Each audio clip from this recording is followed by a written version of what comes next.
Alrighty. There we are. Okay. I'm here. Just waiting for everybody else.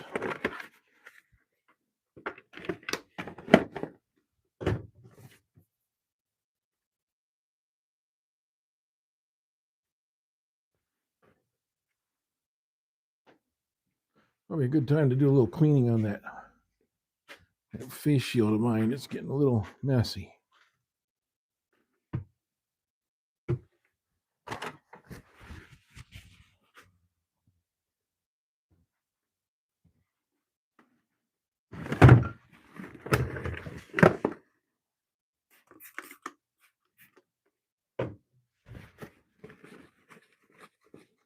Well, I never understood, how does it get dirty in between when I've got this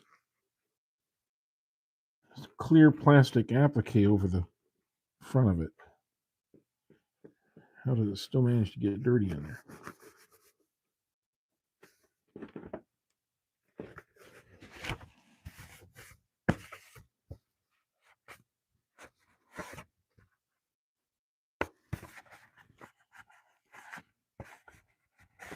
We're just waiting for some people to show up, and we'll get started here.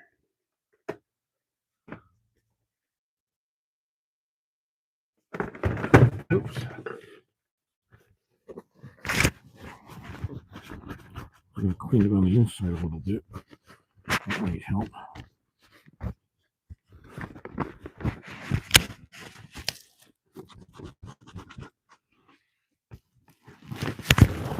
I don't know how that gets dirty.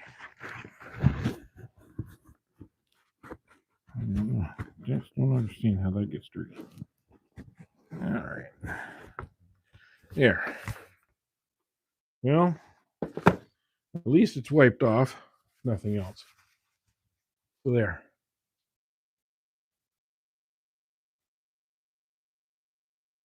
All right. Another good morning, good afternoon, or good evening, depending on where you're at. Oops. Helmet will stay here. So, hello, already here. And to those of you that are coming in, welcome. There we go. Some people are starting to come in now. So, hello, welcome. We're going to be turning two pieces today, I think. And we'll see how this one goes. This is going to be kind of interesting.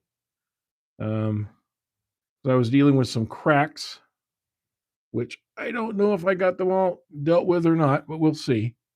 I'm trying to preserve this piece right here. So we'll see how that goes. Okay, and then we're going to be turning this piece here. This is these are both part of a oak burl that I have had around for a long time, and I cut it down into some sections, and these are two of the sections of it. So we're going to have the father and the baby here, so to speak, on these two today, and we'll see how they match up. Should be interesting. There's a lot of voids in this wood because it's a burl. We've got a branch coming through here, right from here to here. So that could be interesting. We don't know yet what's going to happen with that. But hi, and if anybody wants to comment, make sure you can hear me and all that. Somebody comment and say, yeah, we can hear you. That'd be great. Or at least say hello, if nothing else. Don't worry that you don't get hurt if you're using the comment section. It doesn't bite. And please, while you're here, hit the like button too. If you could, that would be most appreciated also. Hitting the like button really helps. Helps the whole the algorithm and everything else. So we're going to get the best angle we can here. About like so. Okay. And I guess I'll get started on this and we'll just let everybody kind of catch up. Okay. So like I said, this is oak, and it is really hard oak, and it's very old oak. It's been seasoning for many years, so it's as dry as it's ever going to be. Okay. Yep. Want to touch. There we go. So it's not going to shouldn't do anything except turn. Okay, so let's see how we got here. I know we're not in the perfect circle or anything like that. So maybe we can get the speed up a little bit. Okay, and let's go to it. Oop.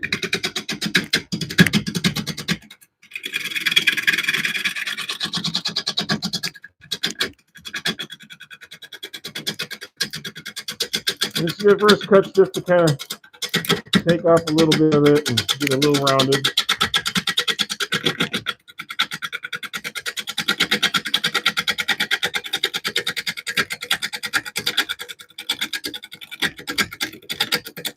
And this is exactly why you wear a face shield, because a lot of that stuff comes flying right back on you.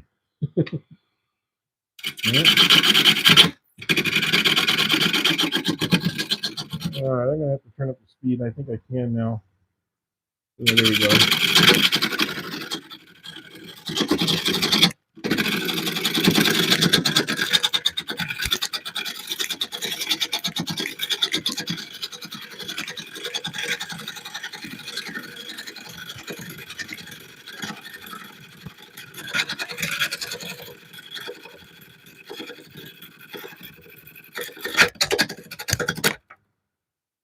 Okay. There. Okay, so it's a nice little cross section of stuff there. See, we got these little cracks here. I want to be kind of careful of. I want to kind of build on those and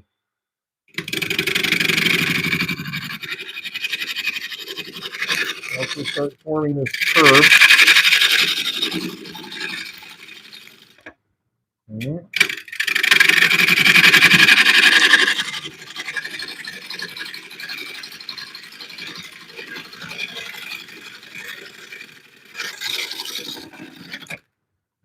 All right.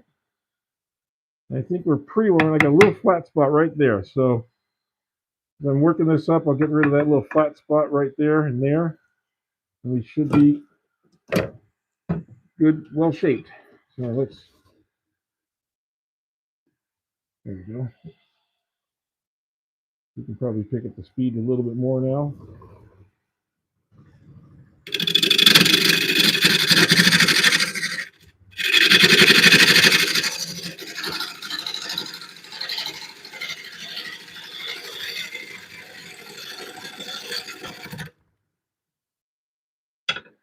See, still got a little bit of that flat spot. So and go a little bit further. Yeah.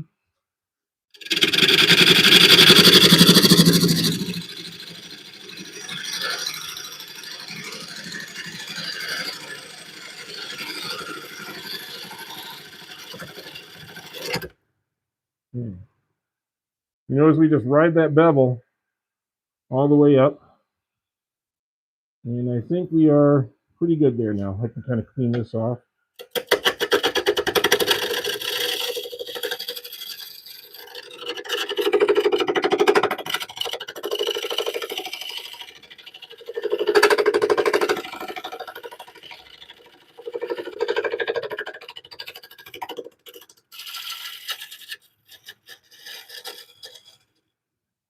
There we are. Okay, got that kind of smooth off on that edge. And we're going to come up here and I'm going to take out this little piece here.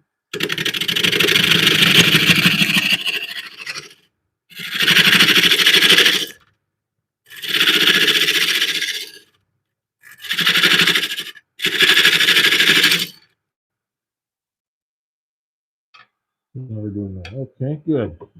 And the cracks are holding up. That's good. That's real good. Okay, I'm going to take my blow nose here. We'll just try and get this a little bit cleaned up.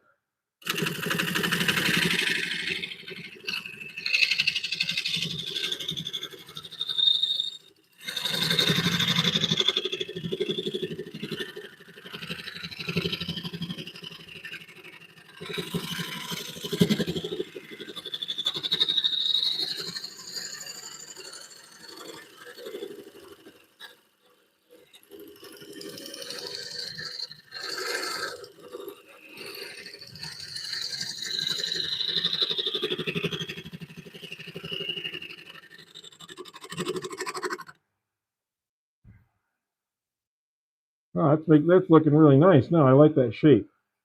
So, okay. So there we go with that first part. I don't see any comments in here yet. Please feel free to write a message or say hi or something here, guys. I don't 36 people in here. I hope somebody can say hi. I'm sure it's in your vocabulary. I don't like to just sit here talking to myself. I like to involve everybody else in the process. So feel free to chime in. Tell me where you're from. What country are you watching from, or what state are you watching from? I'd be kind of interested to know.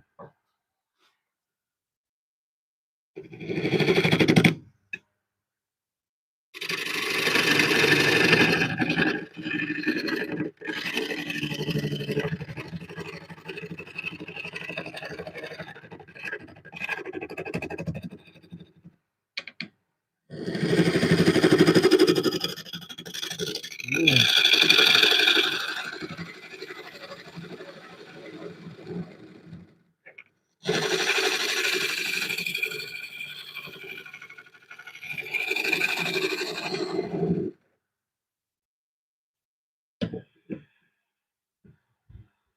That's pretty straight.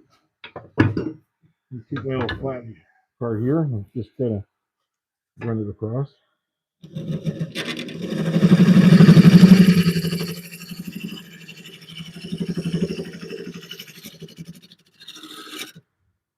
Oh, I love using you.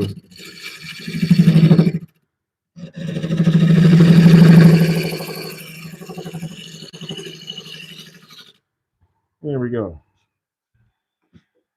Yeah, nice and flat. Good. Okay, so next piece is to get the tenon.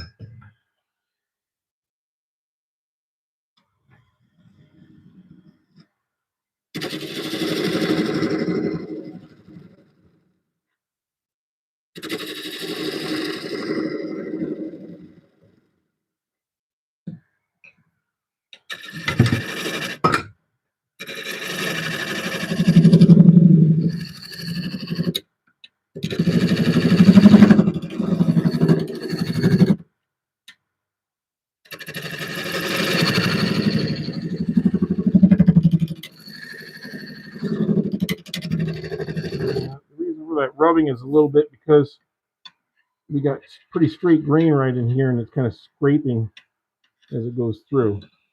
I want to kind of see where I'm at on this piece. Just about there. Just about there. Okay, so just a hair more, then we will.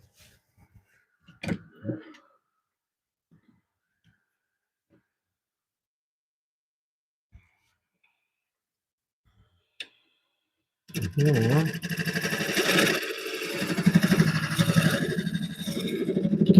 go a little bit deeper, so just a little bit more control.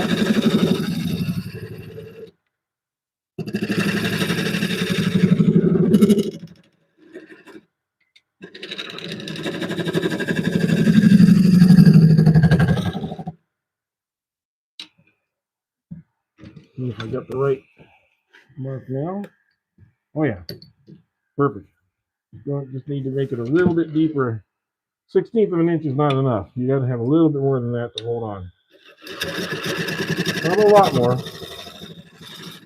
but it needs some more.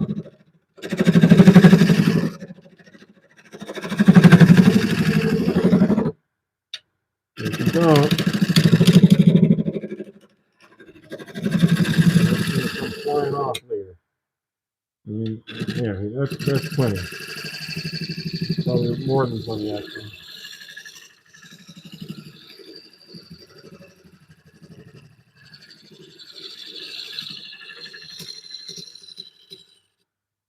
Okay, there we go. I think that's going to be pretty good. I think we got that in there just right. Okay, so now I just need to sand this out a little bit, and we'll be able to go flipping this around and start making a bowl.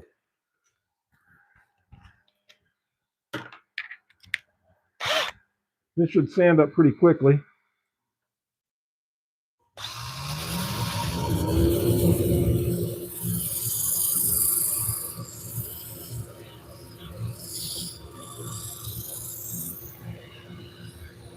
And now I just want to get that straight part.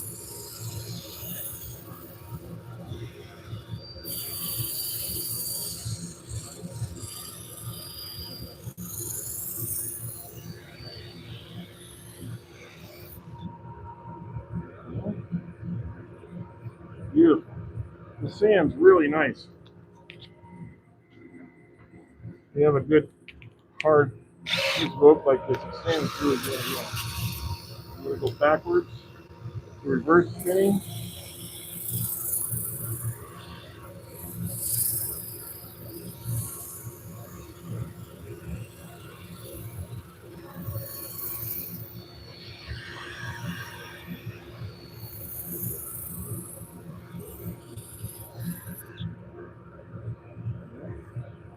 Feeling really good. Let me get on the end grain here. That end grain will tend to sprout out a little bit.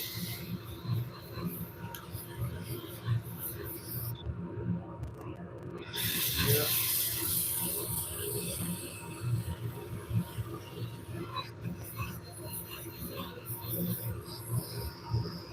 If you don't address it now, it might come back to haunt you a little bit after you've done the finish off. So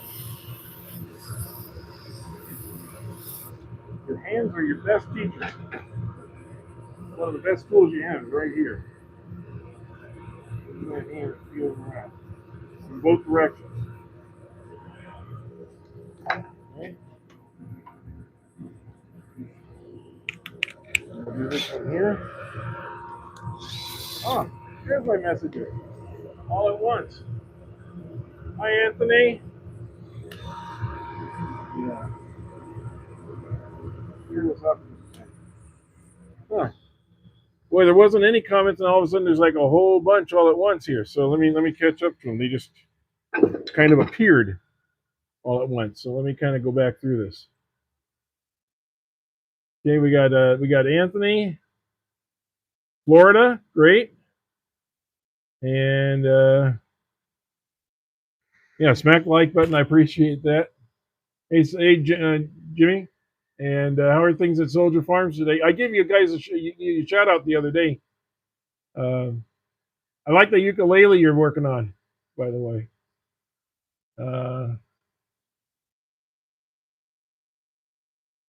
Yes, I'm working on a bowl. I'm working on two bowls today, guys, and this is burled oak. Um, that's the first one here, and you'll see it when I turn it around. This is the second one. So if you can see that one, this is going to be a fun one. I'm practicing on this one first, kind of, to do it. Had a problem with my bowl last night. A couple of places refused to smooth when sanded after I used the tools. Yeah, it was the end grain. Yeah, end grain is really hard. That's why I go in reverse and I do it both directions. But remember, end grain is like grass, and you mow it one direction, it's going to kind of lean over like this, and and then when it gets a chance to relax, it's going to pop back up again. And you go the other direction. So that's part of it.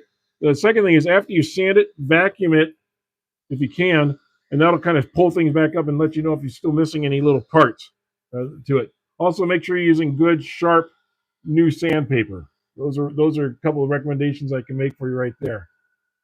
Okay, so anyway, let me get the last grit on this, and then we will move on to turning this around to keep everybody else intact. This is just kind of This is like 240 grit right here is all I need. I don't need to go much further than that. A lot of guys go up to 400 or 600. You don't really need to go to 400 or 600 if you have a good hardwood and you're using good sharp tools.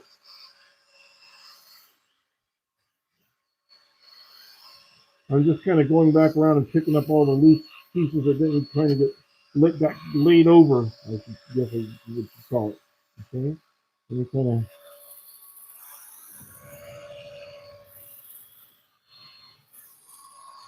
there you go. Oh yeah, that feels really nice to the touch. That feels like a nice solid, almost like a glassy kind of finish to it. I'm going to run the vacuum over it just real quick, like I said, especially when you got in green. And I might as well clean up my mess a little bit at the same time. And we'll kind of suck some of that out of these little spots here.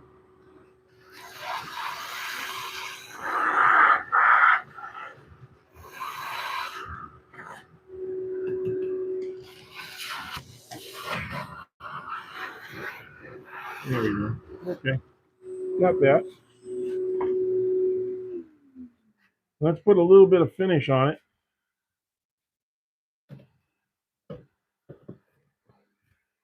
Today I'm just going to use a little Howard's feed and wax on here, just to kind of get into all the little places for now, and then we'll worry about more later.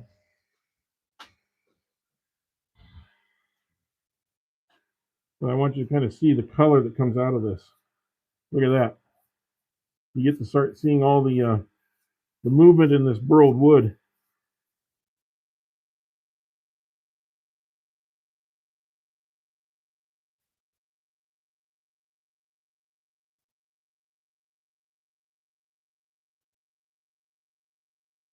What do you think?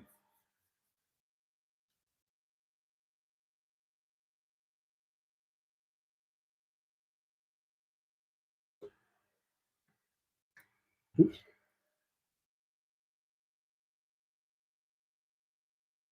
Do a little bit more on my brush here.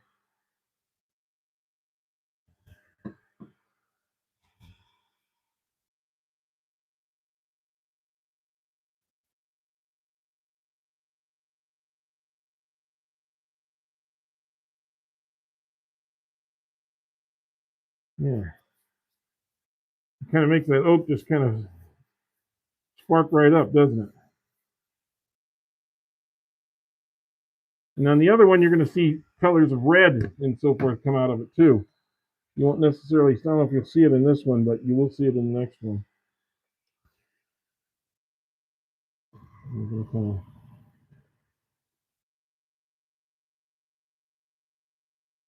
rub that in a little bit.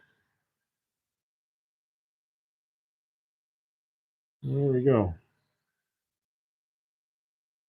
So that's the outside of this bowl.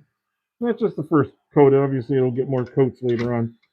And let's get this going a little bit. You can see it.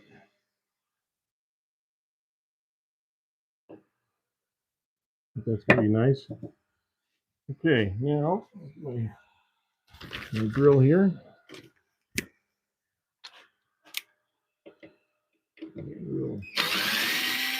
One, two, three, four. Oh, that was almost too easy. That was almost too easy. I worry about that when I get something. When something works really easy like that, I get real worried, real nervous.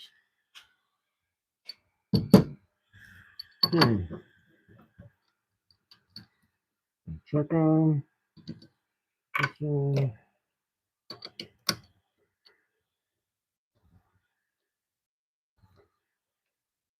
Yeah, I know. I knew I made that a little bit wider than usual, but let's see how this turns. A little bit off center, okay. You want to make sure that you're engaging everything properly. A little wobble in this still. I'm not sure why.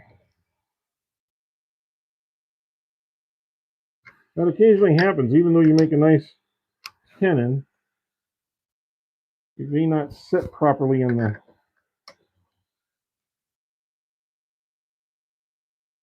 It may not seat just properly, so you got to kind of move it around a little bit.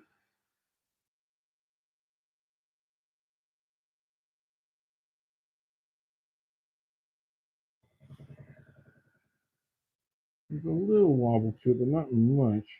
I think I can make that work. If not, I can always turn the outside again. But I think we'll make this work. Okay. There we are. So walk up to it. Put the finish away. Check our comments first. See, because you talk a lot. You taught Jim today. Oh wow, that's always fun. Yeah. How much did you talk, and how much did you get talked back to? Is always the question. Like, why do we have to do this? What's this for? That sort of thing. All right. I think we're still pretty sharp here. Yeah. So let's turn this on and see just how out of whack that is. Not too bad.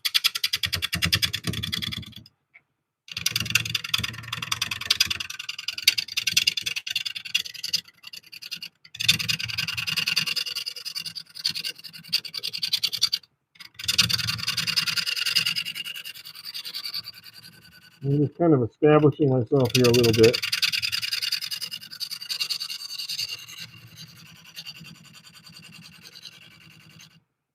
Okay.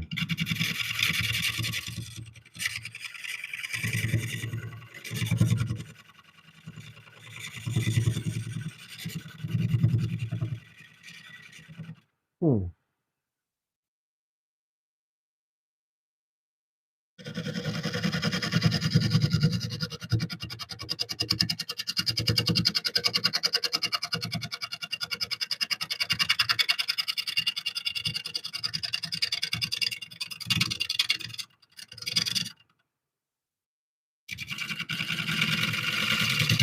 I'm going to sharpen this. I don't think I'm as sharp as I thought I was, or at least not on the tip area, and that's what I need for this. You need to have a real sharp tip for this when you're engaging that part. So let me turn this on real quick.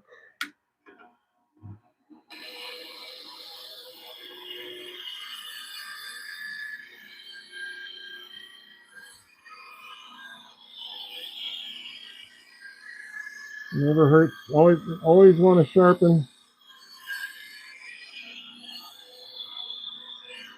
before you need to. Because a dull blade will get you in trouble. Let's see if this does any better.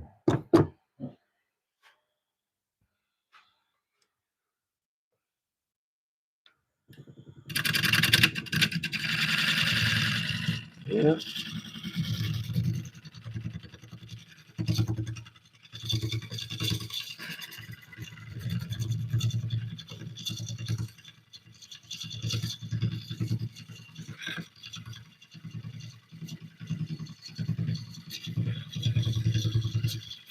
Now, I'm not pushing this. I'm just letting the tool do the work. You don't want to try and take off too much at once. Just let the tool I'm just kind of holding it here. I'm just kind of holding it against that edge.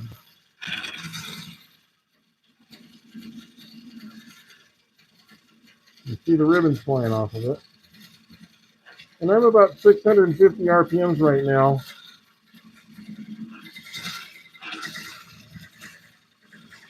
I consider this a roughing phase, and during roughing phase, I don't want to be too hard or fast, especially with this kind of wood, because if you look real closely, there's a lot of cracks in this wood.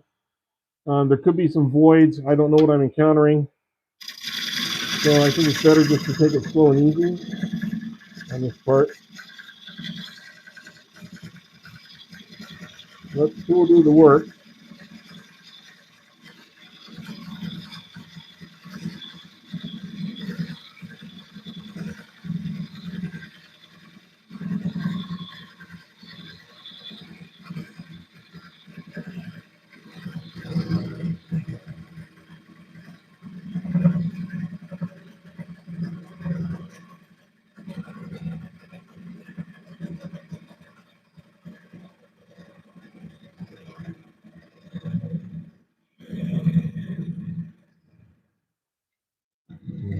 Keep that out there.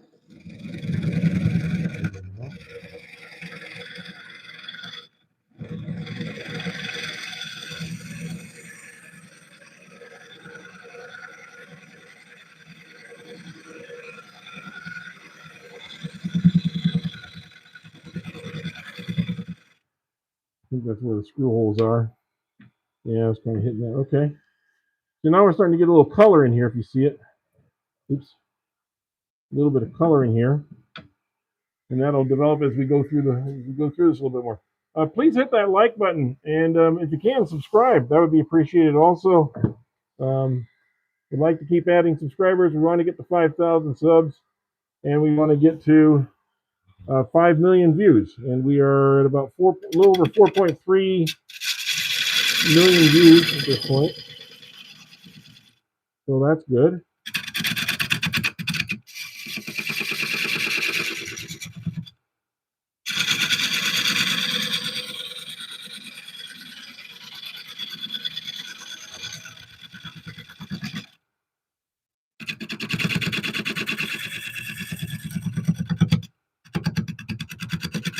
I'm not sure why is that chipping as it comes around. It's bouncing. Let's see where I'm bouncing from. Oh, because of this. Because of that knot. I'm trying to avoid that knot, but I'm going to encounter it just a little bit no matter what I do.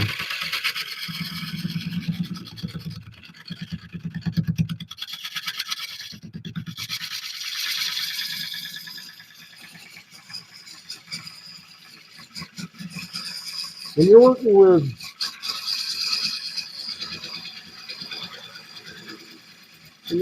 what I want to call live wood, in other words, wood that you found out in the wild, you didn't like order it from a wood company. When you're working with this kind of wood, you don't know what's inside. You don't know if there's bug holes or natural voids or the limbs from other trees, from the tree in there. And when you're going through all that, you kind of want to take your time and listen.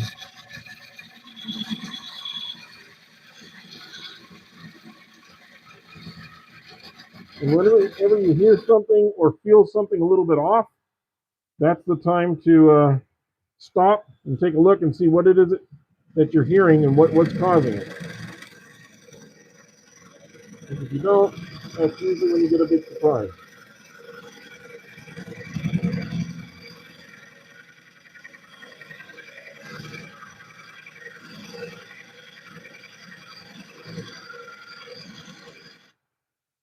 Okay.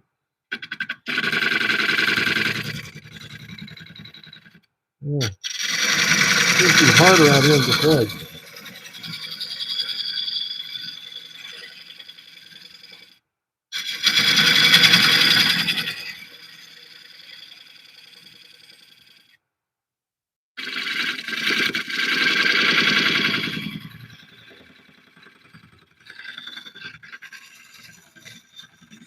Might have to go back and sharpen this again.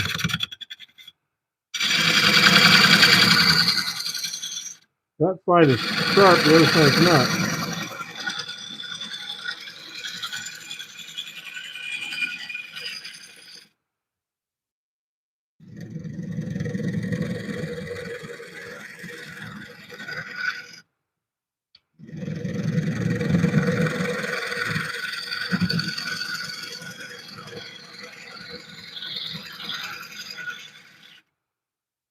Yeah, this is M2 cryocarbon steel, and it's wearing this down as we go.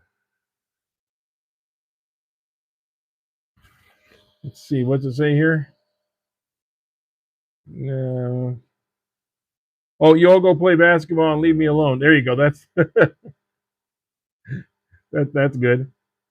Hey Eric, how you doing too? And let's see, we're having a conversation about the gym at the moment. I see. Okay. Yeah, let's please hit the like button and subscribe if you would, or become a member if you can. I had a little thing yesterday for the members. Um, I'm not sure if anybody actually watched it, to be honest with you, but I had a little live yesterday for the members showing them how I make a glue up chuck, and we'll be using that glue up chuck on the next bowl. So if you didn't see that, I did post it afterwards for the general public to see. I think it's available now, but members got the first peek at that.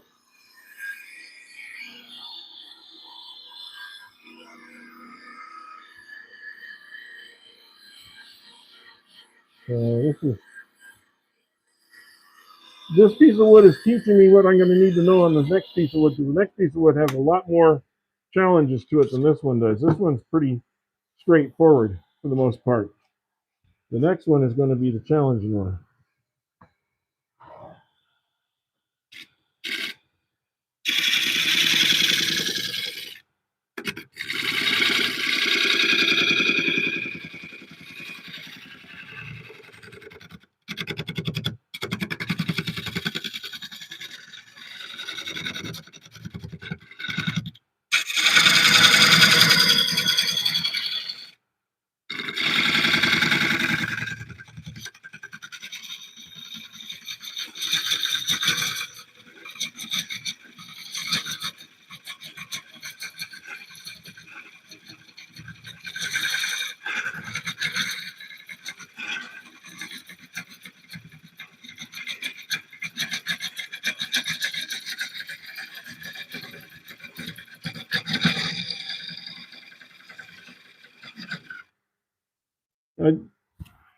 See what's it say? Hard maple last night. Yeah, hard maple is, yeah. They call it hard maple for a reason. And nice thing about now there's a difference now. Something that has a very tight grain is not necessarily a bad thing. It means it can turn really well, and it doesn't take a lot of sanding usually.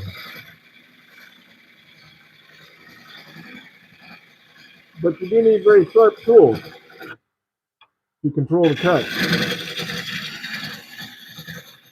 You end up with a lot of tool marks on your wood, and it's hard to sand them out in that hard wood.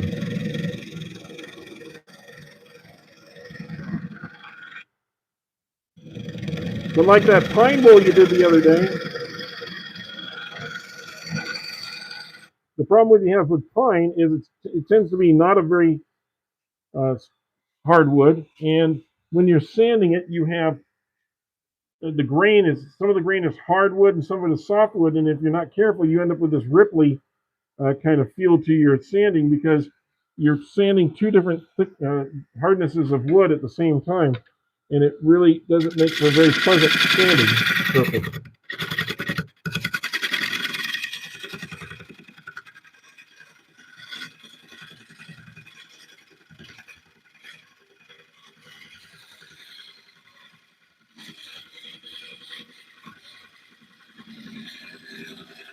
All right, I think we're getting to about the end of where we can go with the gouge.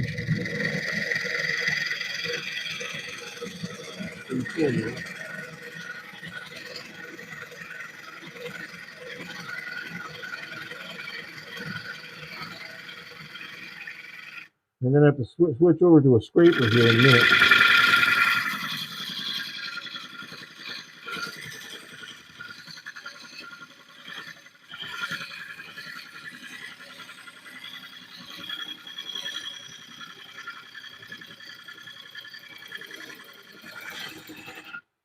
Well, not quite yet. We are right about here. So we got about another half an inch, maybe a little less than half of an inch to go.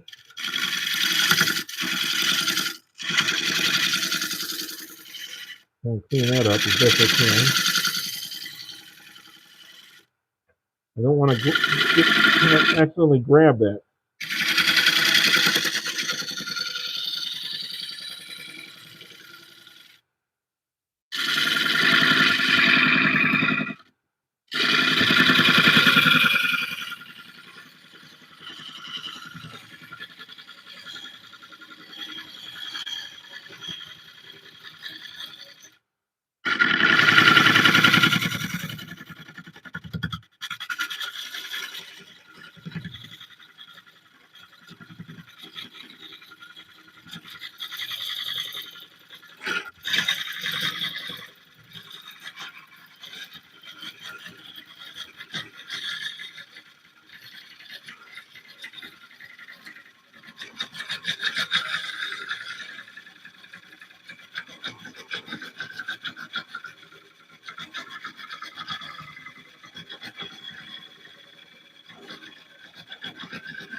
You get nice curls out of that.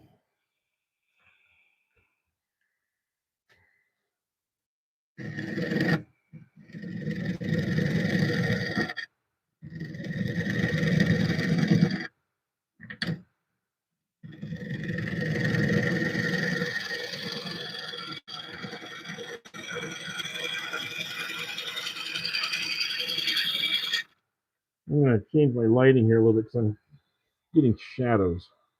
I want to see a little bit better what I'm doing here. Okay. So I'm not making it look easy. I'm just being very careful actually with it. I could go at it a lot faster.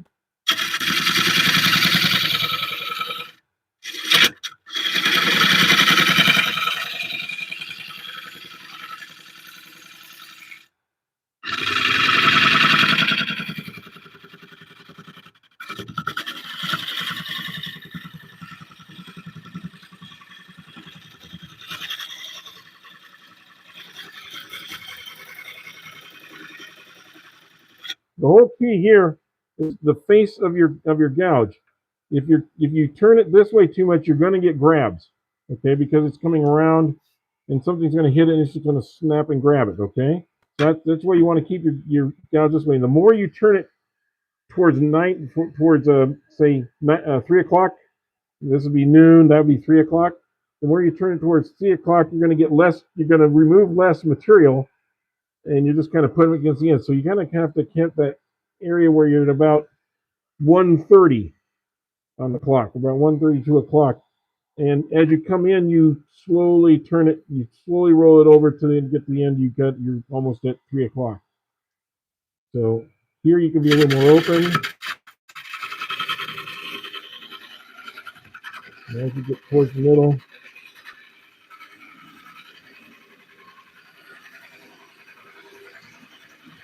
you start to slowly roll it over. You see I'm about 2 o'clock right now. I'm about 2:30. And now I'm just about at 3 o'clock all the way up to the middle.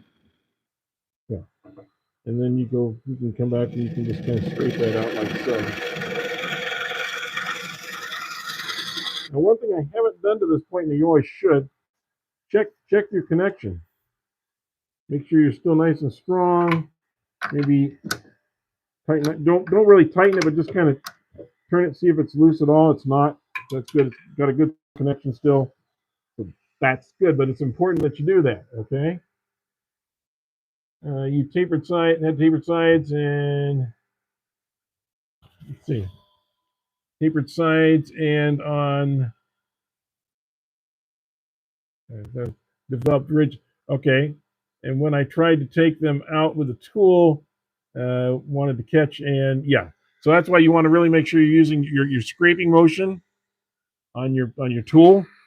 And if you're using, and I think you use mostly carbide. So let's grab a carbide for a second here, just as an example. Okay, right now I've got a lot of tool marks in here. If you use a carbide like a scraper, and just float it across, it'll take a lot of those out. But I tend to use a gouge a little bit more like a gouge. In other words, I will turn it just like I did with the gouge. If this was the going straight up position, I will turn it like this, or I'll turn it like this. So I'm not going to get a catch as easily. As you get it all the way to that corner, I can come all the way up the side, and I'm just using that little part of the tool.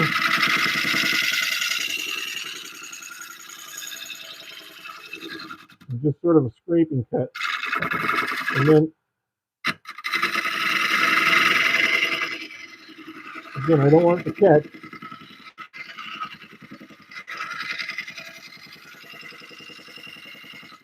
Okay. Something's going ding, ding, ding, ding, ding, ding when it goes around. So oh, that's what I'm hitting right there. See, I could hear that. I could hear this when it was going around. I was hitting. There's an empty spot right there, and it's from that knot, from that branch. So as I come across here, you hear that? That's that sound. Okay. Knock, knock, knock.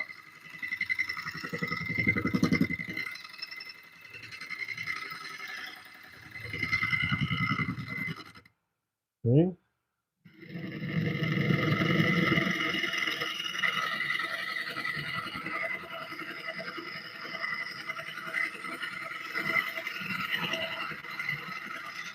Another key with your carbide is don't try and go straight across. You want to be at an angle so you're shooting kind of up this way, which means you're not engaging the entire angle here. You're kind of riding a bevel a little bit more of the tool up, like so. Okay. Then you want to do that because again, you're not presenting as big of a surface to it, and it's not as hard for it to catch.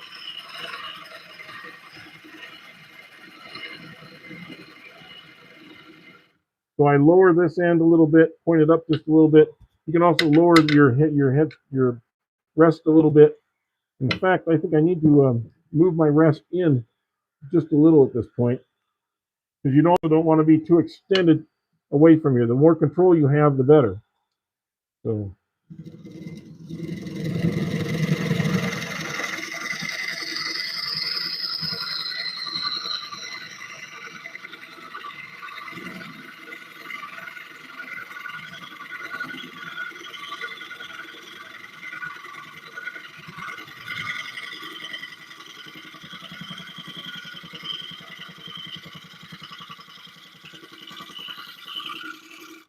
And then I'm always watching over here as I'm turning here so I can see the cut line as it's going up and I can see what's going on. So now right now I've got an angle here that I don't want, so I'm going to have to take out some of this angle.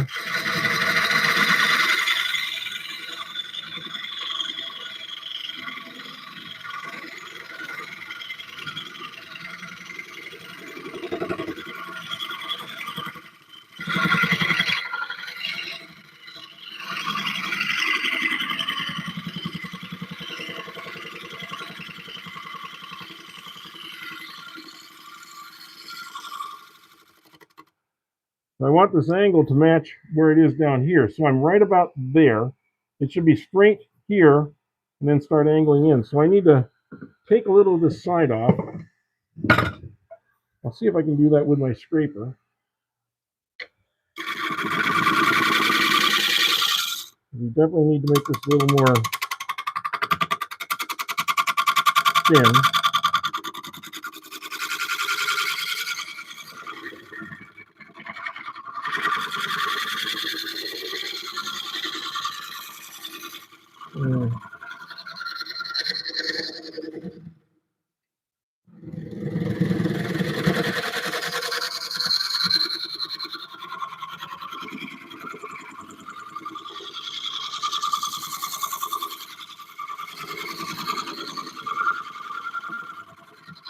don't think that's getting enough of it, so I'm gonna negative rate scraper this down a little, I think, if I can.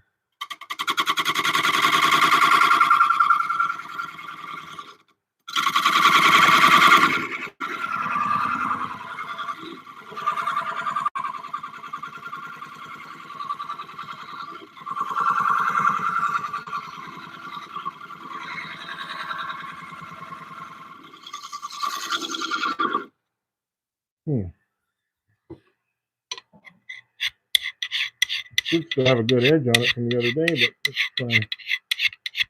Maybe that'll help.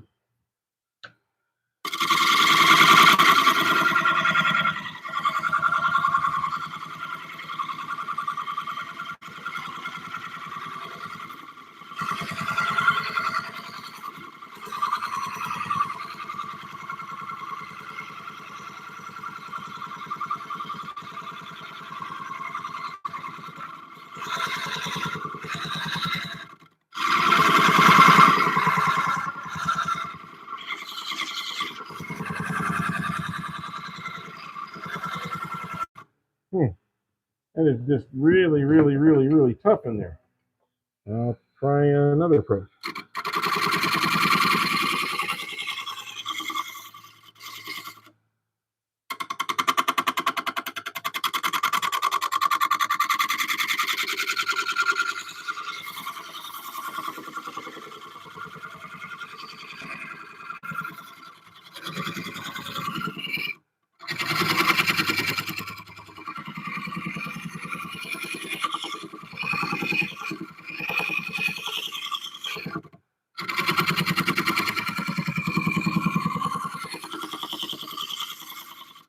Hope that's helping. I don't want to get in the way. I'm trying to stay out of the way of the camera here a little, so you can see.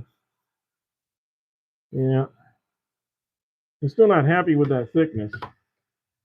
I'm going to do, well, I don't like to do it this way because there's a chance that I could lose the bowl, but I'm going to try and do it this way.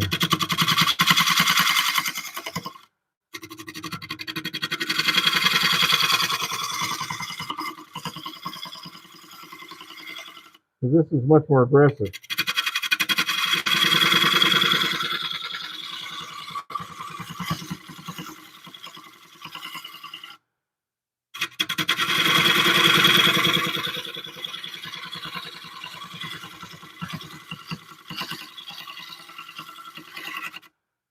Okay, let's see how that looks.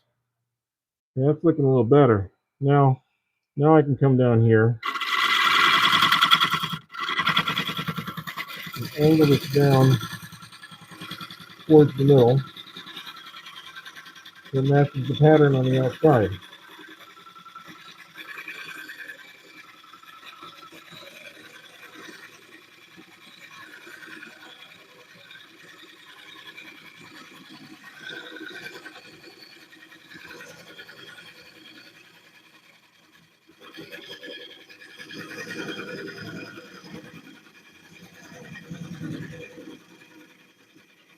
You want to be really careful with this approach because you could end up with a window in the bottom if you go too deep.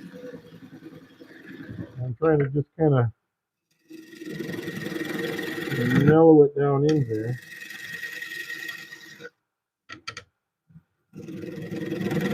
That's even the turn. I'm trying to ease it down in there as the turn I'm looking for.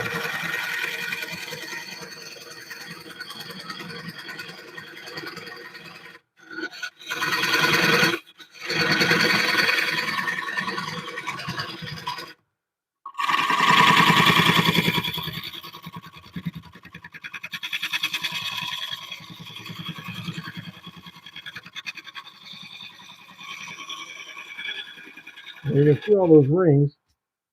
All those rings are going to get cleaned up now.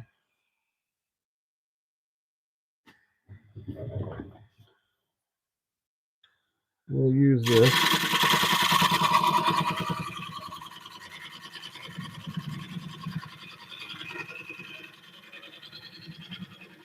And skew.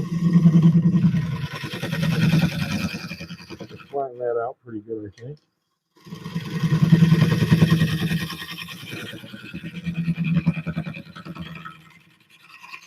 and I can go back and clean this up just a little bit. Okay, I got a little ridge there.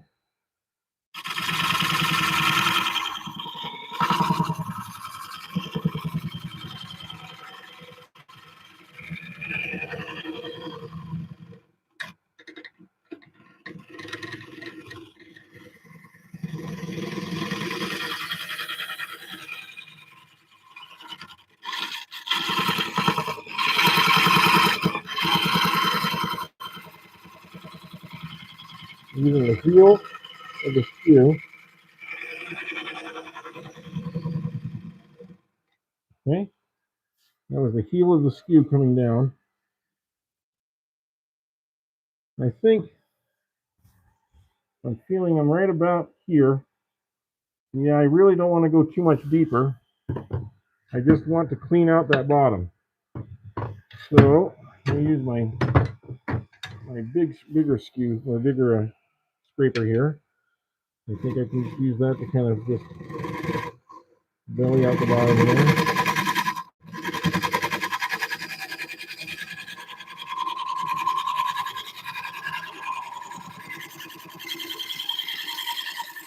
And this is the one I told you I've sharpened all the way up to here, so it makes it a little bit easier to come up the side.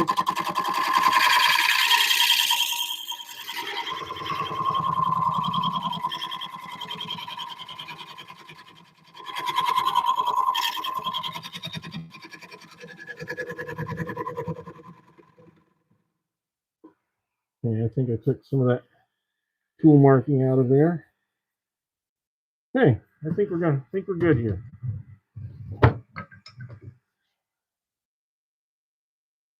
Maybe I can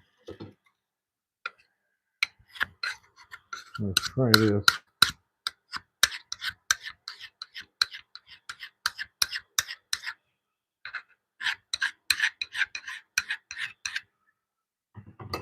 Don't know if this will help or not.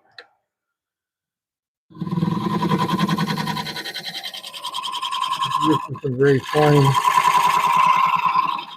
tuning here.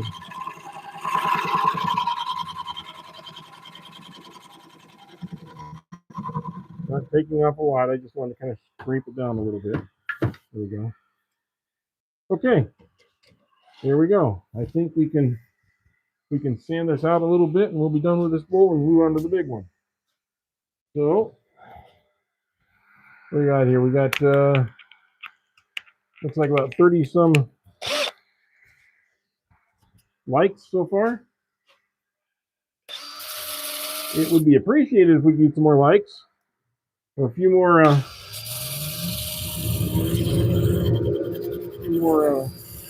subscriptions would be great too. If you subscribe to the channel, you'll be notified when we are having our lives. We usually do a couple times a week.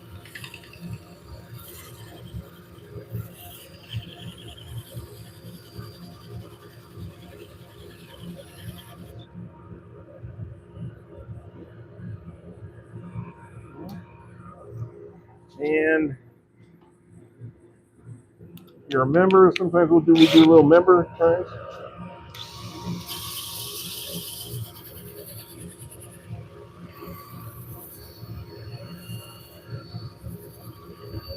Or a little behind the scenes stuff.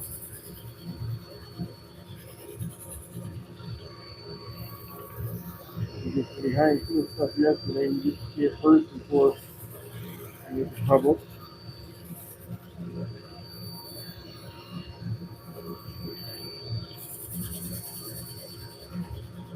I was hoping maybe that some stuff that I got coming, we'd be able to do an unboxing today, but we'll probably have to do that next week as it's still in transit with all the transportation issues right now because of things that are going on in other parts of the world.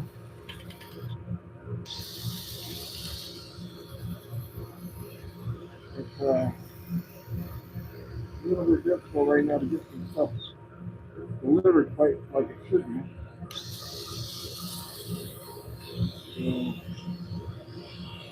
Pony Express is a little slower than usual.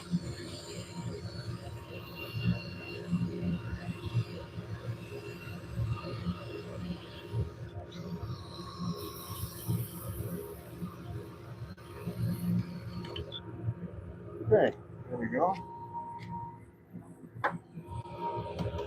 Vacuum that out a little bit.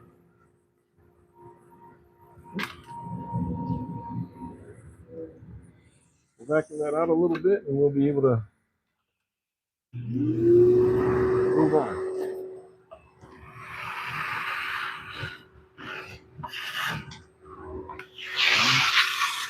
Move this out of the way.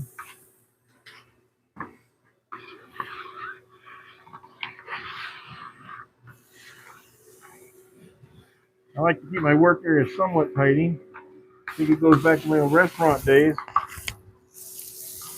I kept my workstation really clean, and all the other cooks were always wondering, like, why are you spending so much time doing that? And I said, because it saves me time in the long run.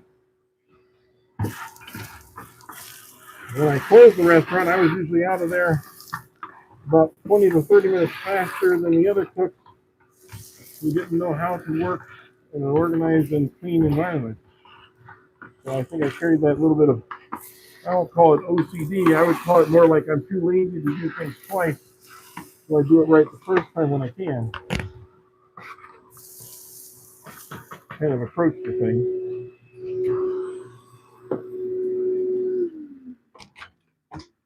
There we go. Okay, let me take my mask off for a minute. Oh, relaxation time. Okay. All right, let's finish off this bowl. Now, while we are doing all of this, I've got some guys replacing my water line at my house. I was having a whole house water filter system being put in to my house. I thought it would be a good investment, and as they were getting ready to cut the water line and install it, they said, "Hey, you've got a cracked water line. We can't continue." So they had to stop. I had to call a plumbing company out, and that took a few days. And they came out and they are replacing. It's taking 2 days. So we've been without water. Fortunately, our neighbors allowed us to get some water out of their uh, hose out front, so we could fill up some buckets for, making toilets flush and that sort of thing. Because you'd be surprised how quickly you realize how much you need water. In fact, when they told me we're turning off your water, I said, "Gee, now I'm thirsty. I wasn't thirsty 5 minutes ago." Um, the minute you're deprived of something is when your body says, "I want that." It's kind of weird that way. So anyway, so here's what it's looking like right now. And feed and wax is just well, it's basically beeswax and orange oil is what it is. There's no teak oil in this one or anything. It doesn't really need it. This is a well preserved piece of wood already. I don't think it really needs it. I'm just going to let this soak in for just a second or two. Then we'll wipe it out. You're in North Carolina. Yeah, Aries in North Carolina.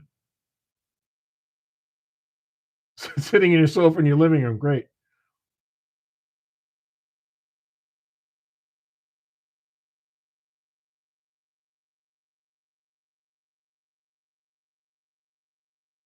Yeah, well, most of you guys can't do anything you put your mind to. It's just a matter of, do you want to? You know, I think having the mind to do it is one thing, and having the want or the need to do it is the second thing.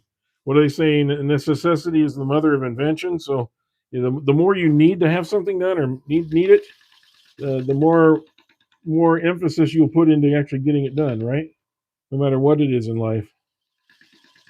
Like, that works for just about everything except when you're out looking for a date. You know, I still remember, what was it like? When you had a girlfriend, it was really easy to find other girls to talk to. The minute you didn't have a girlfriend, it was like nobody wanted to talk to you. You couldn't find anybody anywhere. So it's kind of a lonely feeling sometimes, isn't it? Anyone remember that from when you're younger and dating?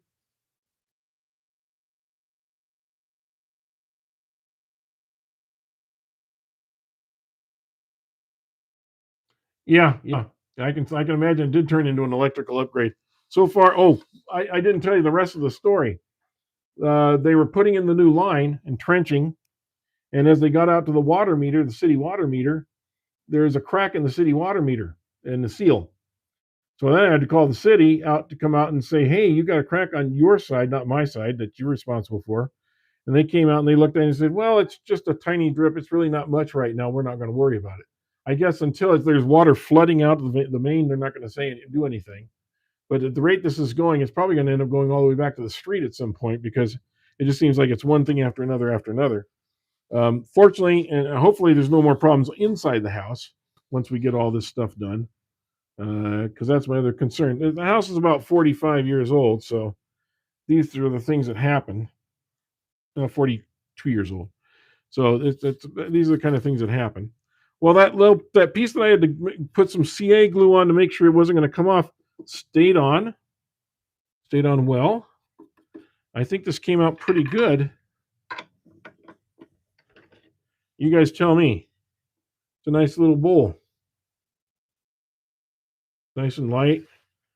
And yeah, we came pretty close. I'd say we came, probably an eighth of an inch or so. Let me see. Let me take a little handy dandy trusty measure here. That's how close we are on the bottom. Right there. So a little less than a quarter of an inch. Maybe 3/16. And that's pretty good. I don't want to go too much thinner than that in the bottom, because you get too much thinner than that and you have a chance of breaking out, or if there's some sort of issue in there. So I think that's a good place to be. And we got most of that angle right here from the outside to the inside. Not quite perfectly, but got it mostly. And that's be a nice little bowl for somebody. It's nice and useful. What do you think? Hi, Roy.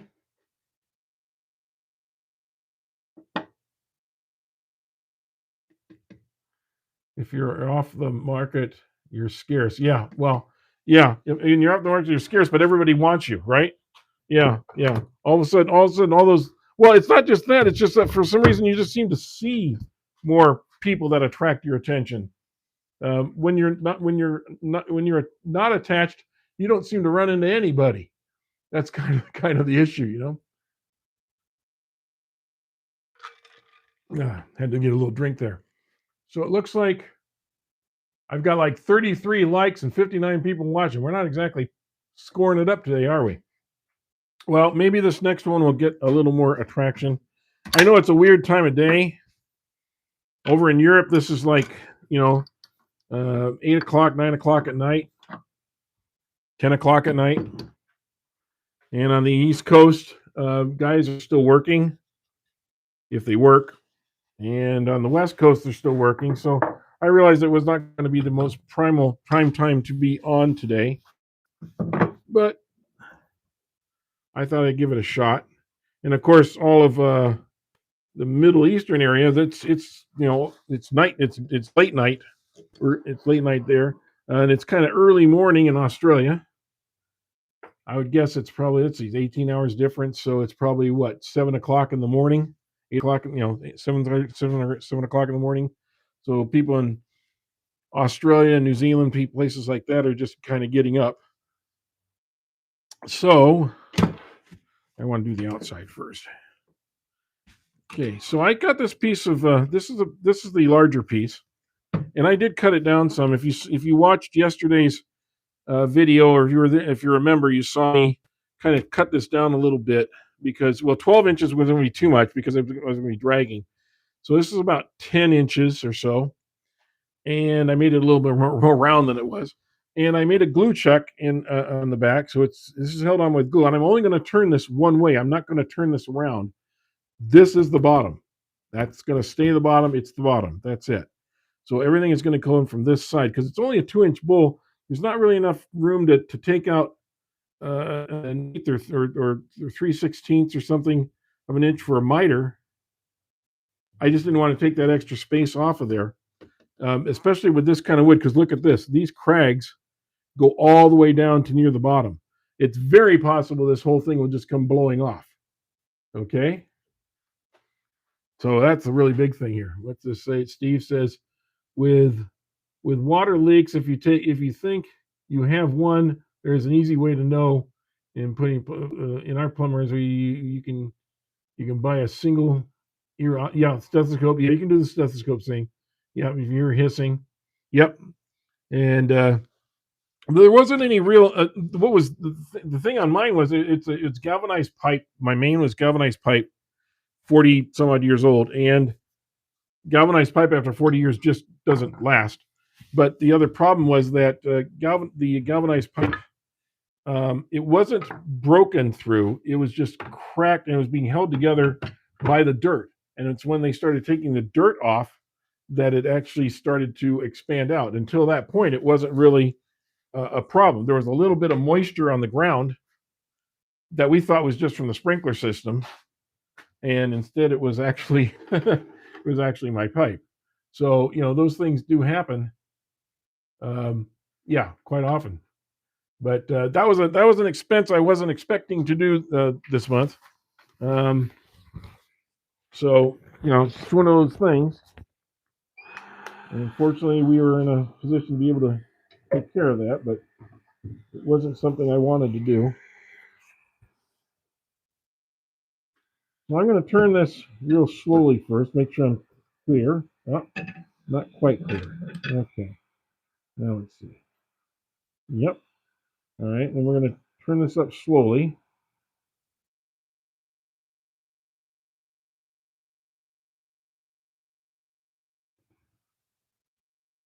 Get a little wobble, but I think that's all I need for this to get this rounded out.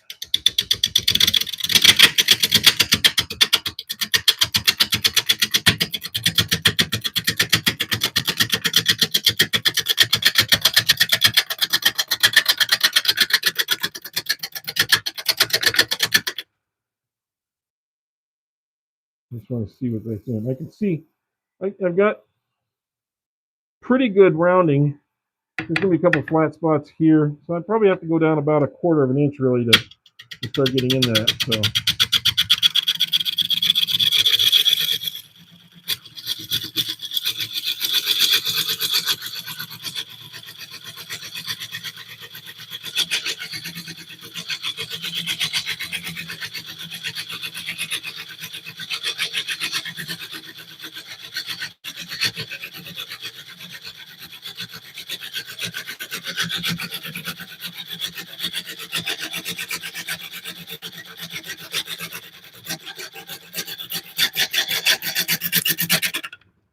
there. And that should just about round it. I think I'm pretty well rounded now. Which one to that first one, I just wanted to see where it was kind of packing. Then I knew how far down to come in to do this. So now I'm just going to kind of do a scraping cut here.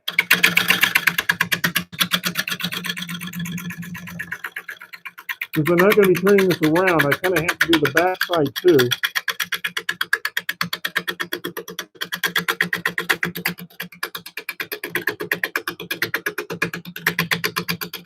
Which is one of the reasons why I like this little L-shaped tool rest. It's more helpful to me. And if I can go like this, and getting ribbon, that means that I'm pretty well rounded. Good. Now it's already got some beautiful, beautiful grain in here. You're going to see this as we go. This is going to be a lot of fun because there's some just gorgeous grain. I'm sorry that there's not 300 or 400 people in here right now because, quite honestly, I think they're going to miss a fun one.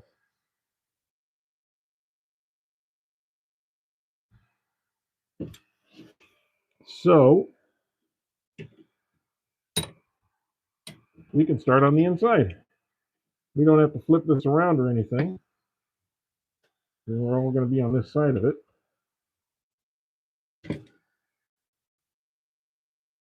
Oh, I'm going to have to go like that, I guess.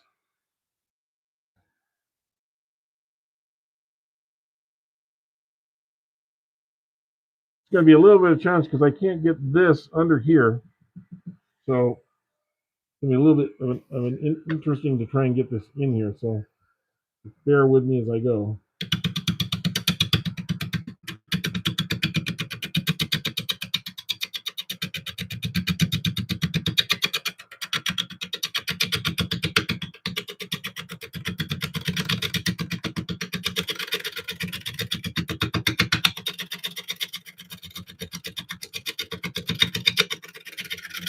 This first one's going to be the hardest, I think.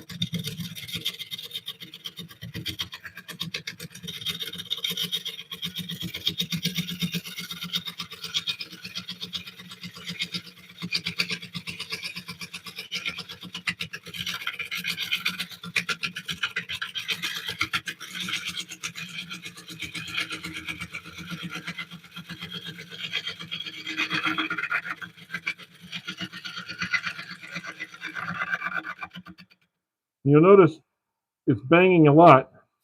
The reason it's banging a lot is because look at all this it's hitting. It's like bang, bang, bang, bang, bang, bang, bang, all the way down this big crack here. So, and we also got a little void here too. So, I'm try and clean that out if I can.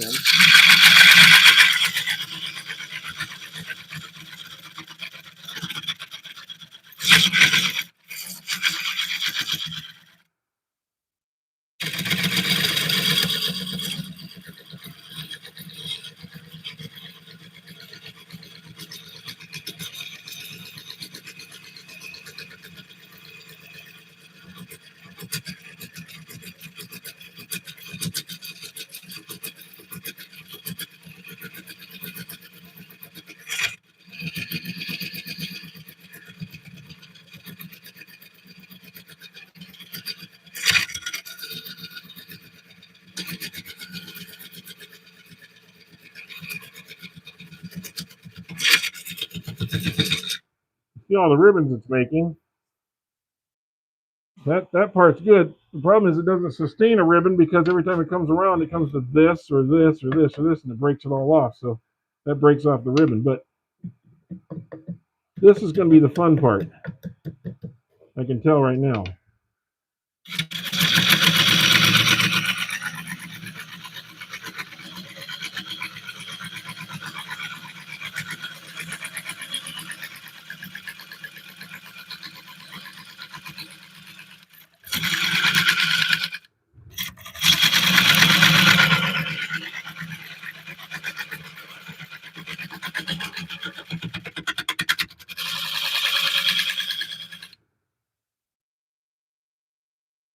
I just want to kind of get that cut down as best I can. So I'm going to be running into that all the way down here to near the bottom. Okay.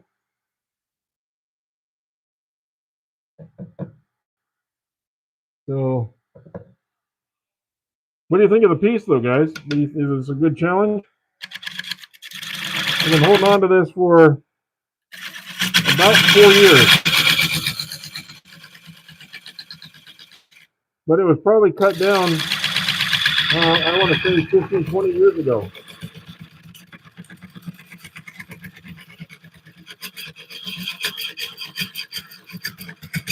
Oh, my wife is back. How's it going? What'd you make? Oh, let's see. My wife has been out crafting today. So, getting ready for some Easter stuff. So, that's cute. Isn't that cute? Yeah. You decoupage that? Yes. Yeah. Cool. All right. So, this is going to look like a. I gotta say, if I can pull this off, this is probably going to sell for somewhere around $75, $85. That's why I'm being a little bit careful with it.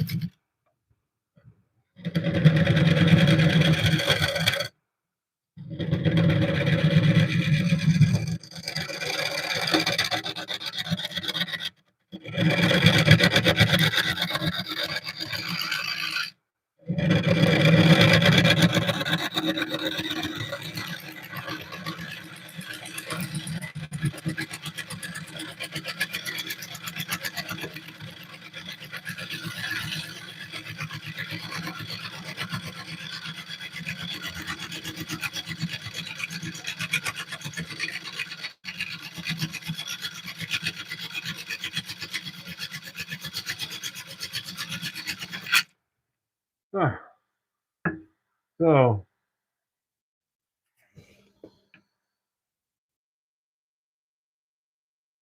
yeah, please smack that like button. Do. Ah, we got maybe a Finnish person here. Good. That's good to hear too. Welcome in. I think it's time to sharpen this again right now, just to be on the safe side. All that buckling. I'm definitely going to have to order me a new Hurricane pretty soon.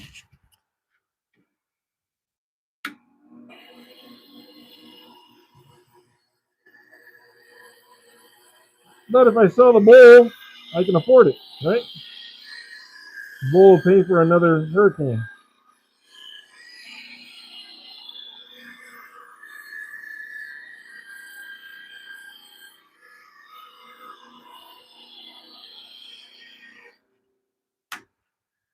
All right.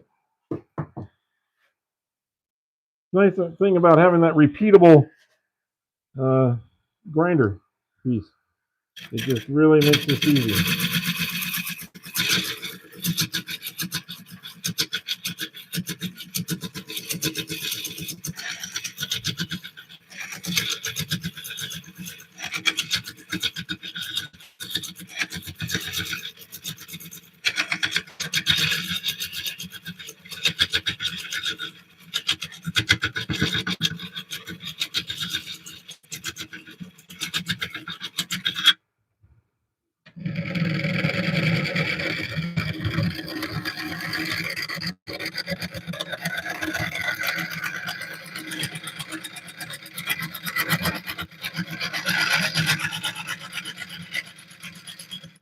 You know, I'm taking very light pull cuts because it seems to be really getting something here. I think I'm going to try and pick up the speed a little bit. See if I can.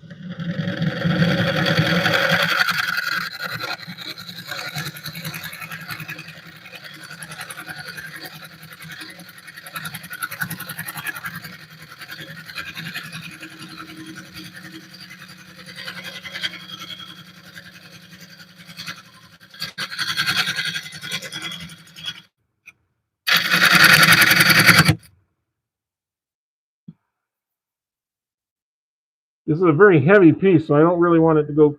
I'm not trying to force the motor to run it too hard, but this is what I'm running into here in the center. All of that. And it doesn't make for a very easy turn because remember, the centrifugal force of the center is different than it is on the outside.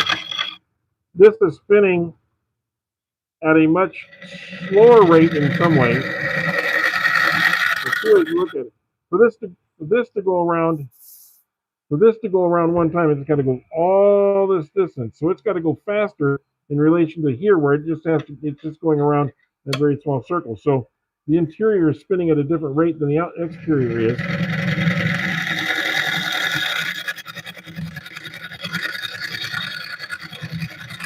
I don't want to get into all the physics.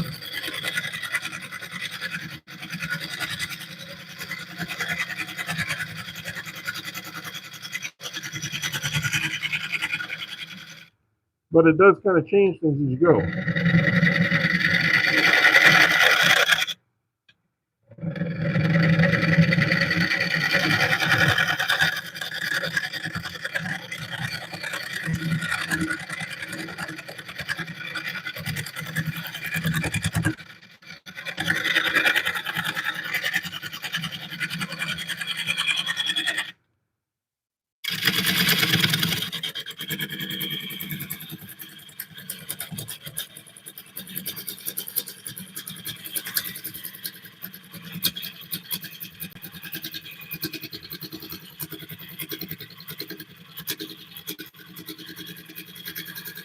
I love to see the ribbons fly.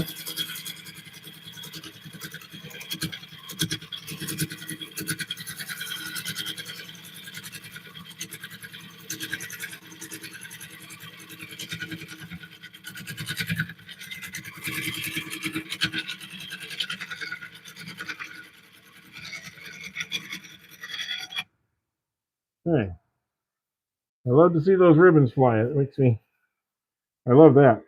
Yeah, beautiful. Now, some people would have filled this put this in an acrylic pot and gotten resin and put resin in here.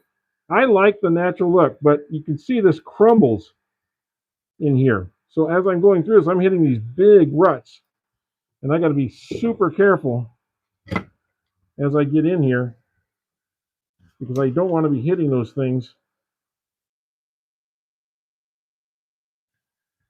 And it just really, really creates a lot of issues here. So that's what I'm watching out for.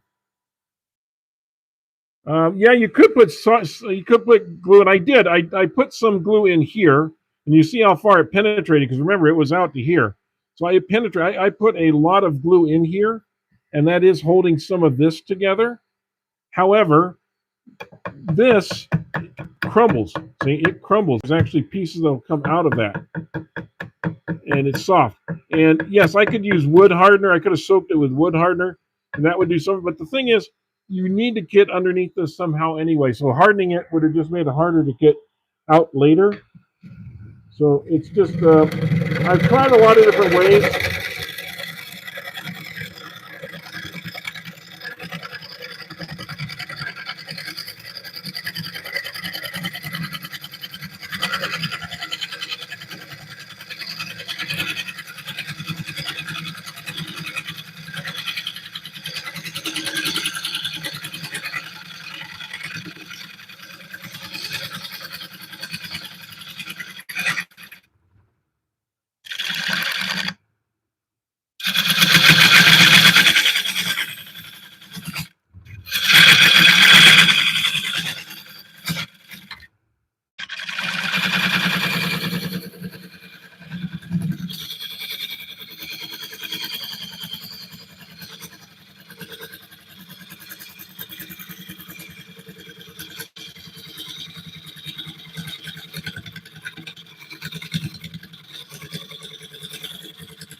So if I can help you visualize this a little bit, if I have this at the 12 o'clock mark, like we talked about earlier, and it comes up like this, it's going to hit there, it's going to hit there, it's going to hit right here, it's going to snag. It's going to catch, and then this is going to come flying, or this is going to come flying. That's why coming in here at this angle, there's much less chance of it catching. It's going to just ride the bevel across this wood and take it out. But it starts to get a little bouncy as you get in here because there's just so much void in the wood. So you can hear that. You hear that?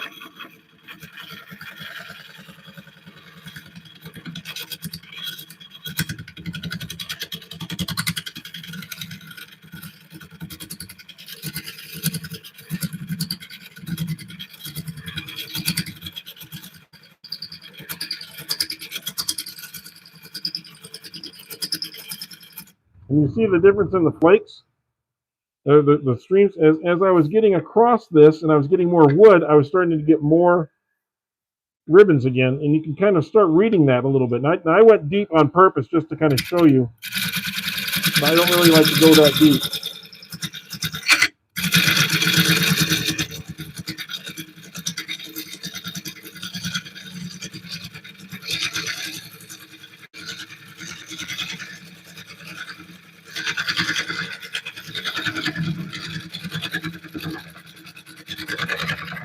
The good news is as we go through this, we are going to start getting underneath some of that, I hope.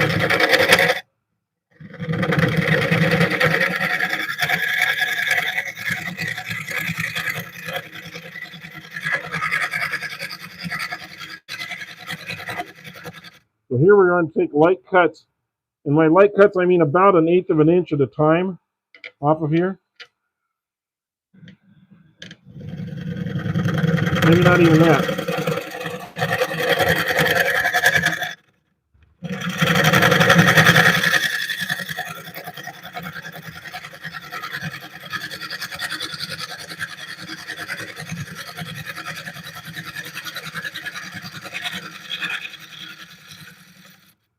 This is pointing at about just a little more than 9 o'clock, probably about 9. It's probably pointing right to about here. So if this was 9 o'clock, it's 9:25, 20 or something, I guess. I don't know. But I'm not giving it much of a profile.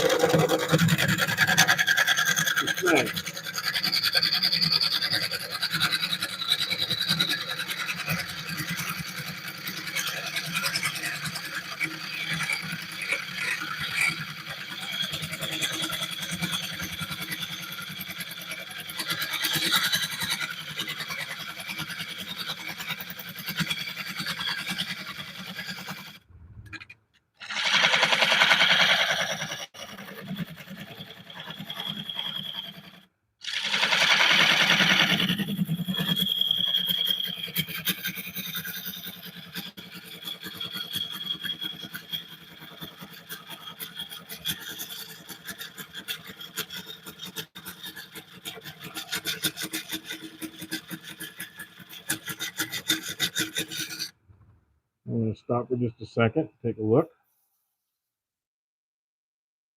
You know, one thing I haven't done is I haven't straightened off this top here. And I think before I get too much further, I should. It creates a little bit of wobble here too, because it is quite uneven.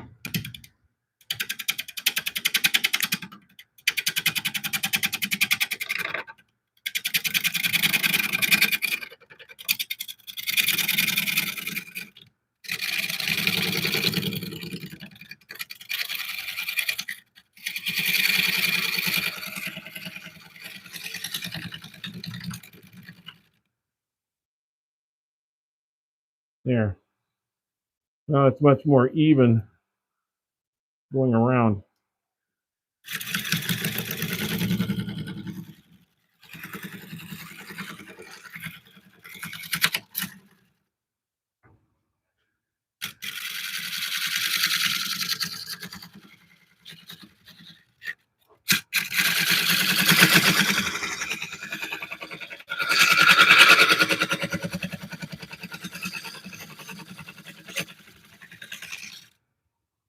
Okay, see what that looks like.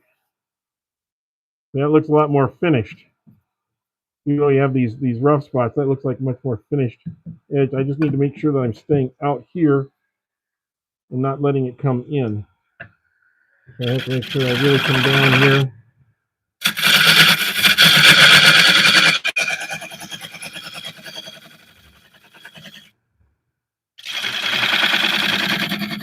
Before I start doing this.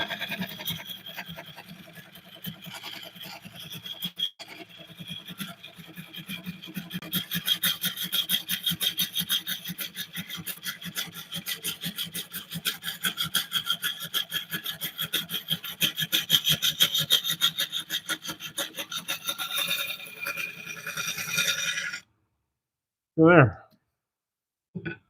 Well, I hope you guys are learning a little bit from this.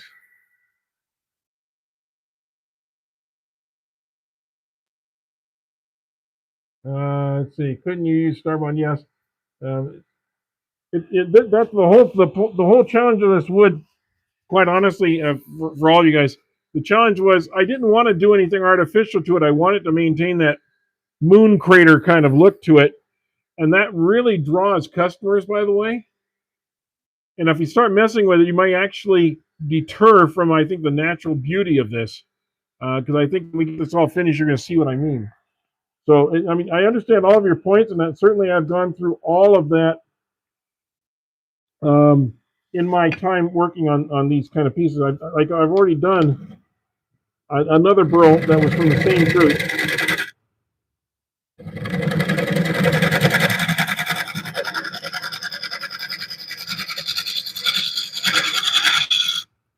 Every Burl provides its own challenges, but when I bought this set, there was two big slabs, about 2 inches thick, and they were long boards. They were about say about 4.5, 5 feet long, and the center was arched, and that's where all the Burl was.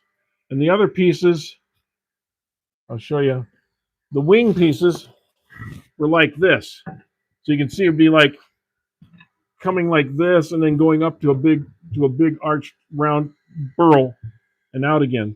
So you can see how big this tree was. So it was a good 6 or 7 feet across when it was cut. Big old oak tree. Those pieces are going to become bowls later too.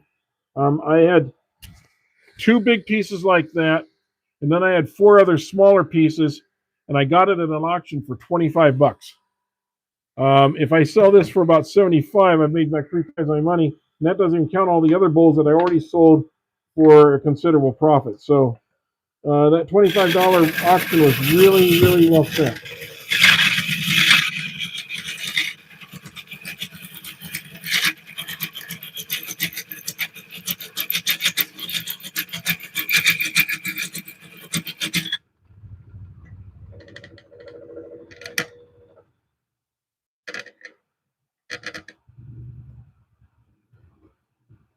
Get a little vibration at speed. I'm not sure why.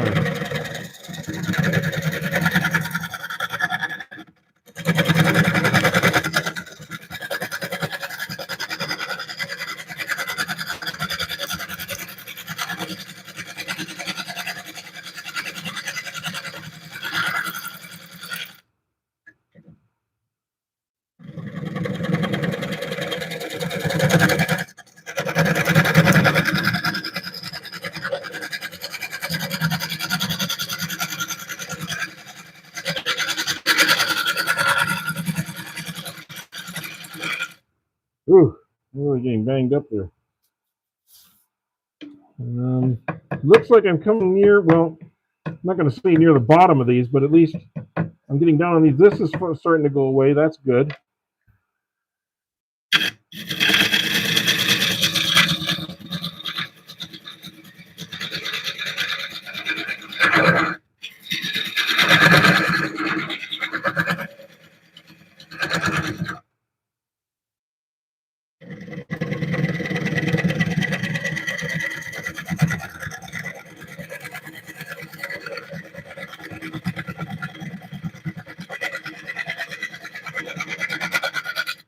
Yeah, I can feel that I'm getting more solid wood here in the middle.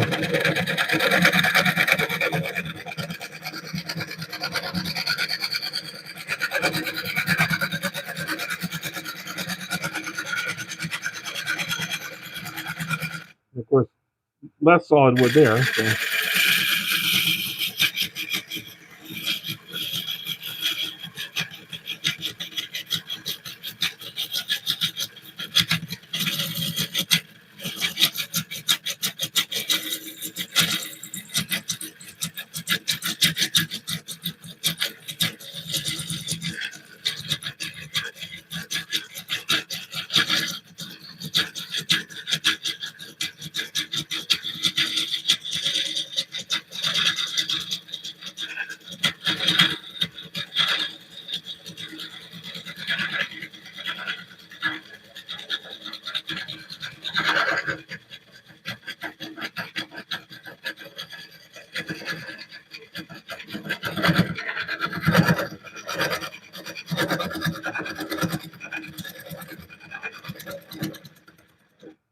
Let's see how we're doing now.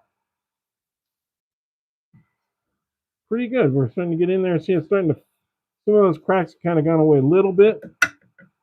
Not entirely, but they're going away a little bit.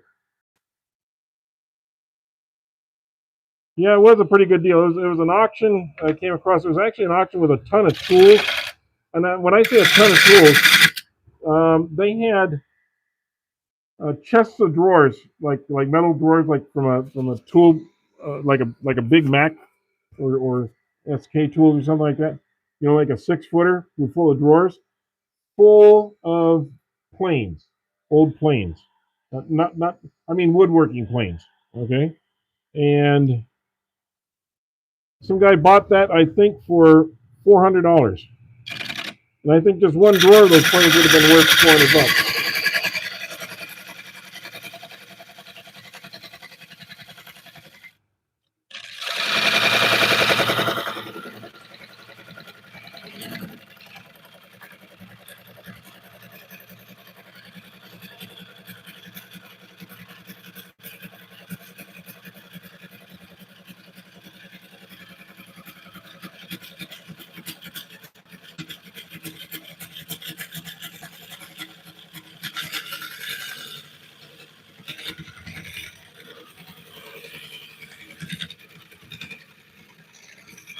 I hope things are comfortable on your couch because we're about 2/3 of the way through this. We're about to right here. So I got to go down about another, a little less than half of an inch. And it might be the fun part.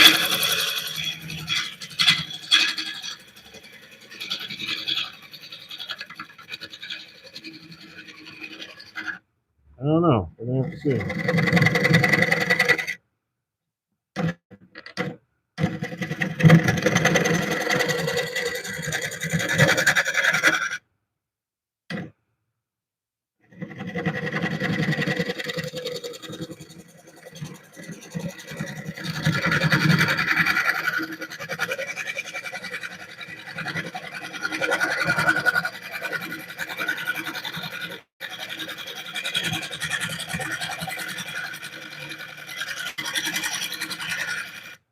Well, it gets really loud.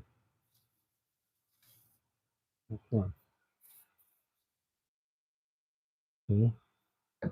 Yeah, it's this one section here, and those cracks go all the way through to here. So far I've managed to keep this together. I was worried about this one because this one runs all the way across too. So far I've been able to keep this thing together. And I think that's pretty good if we can do this all the way through. I've done this with black walnut before.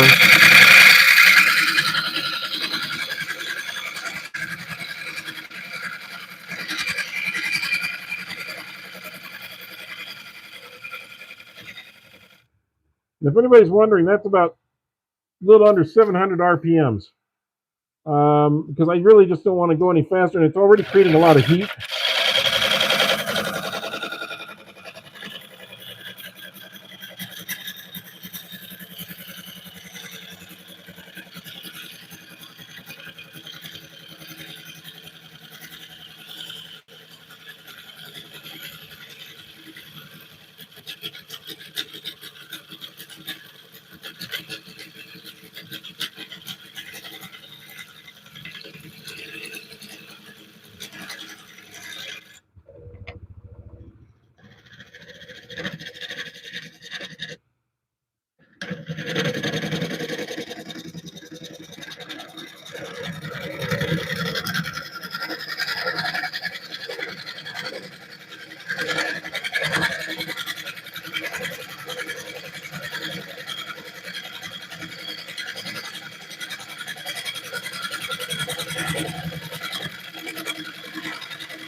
Okay, let's take a look.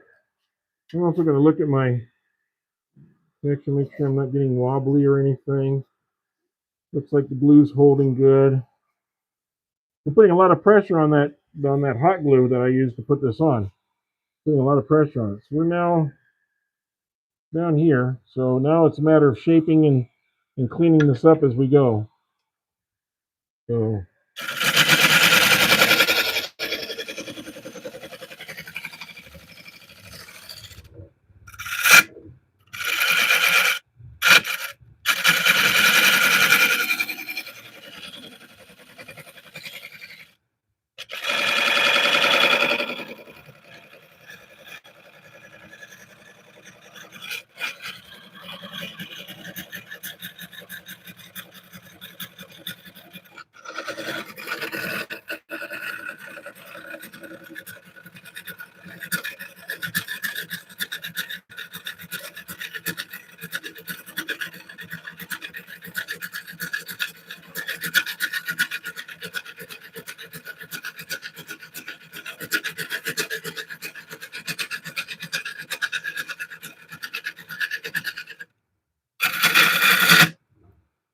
yeah, I'm gonna have to come from this side, I think.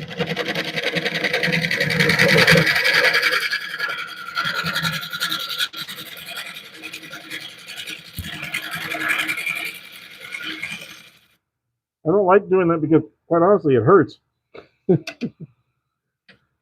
It does hurt a little bit.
See where we're at.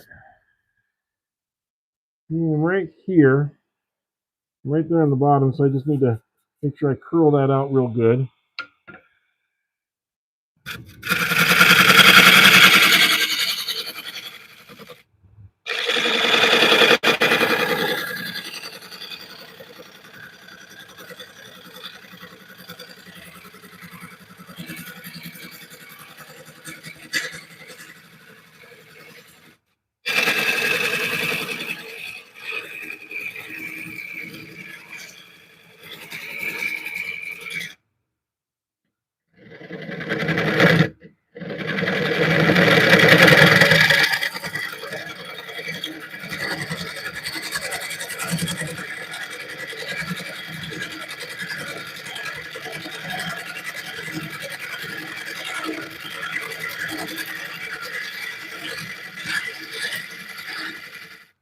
Yeah, this is where you have to be really careful, because as you get kind of excited because you're getting to the home stretch, it's really easy to dig in too deep. All right. I don't know if this would be of any help, but I'm going to try my big boy. This is my big boy. And see if we can use this scratch here. Kind of smooth things out a bit.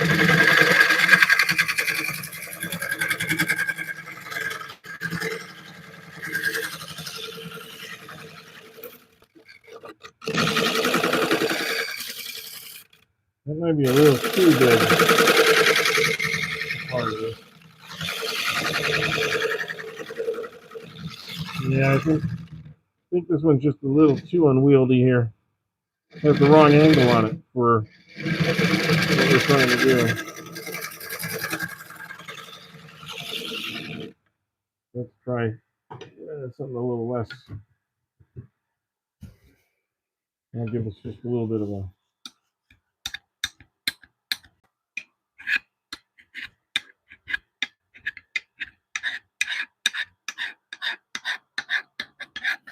Get a little sharpening there.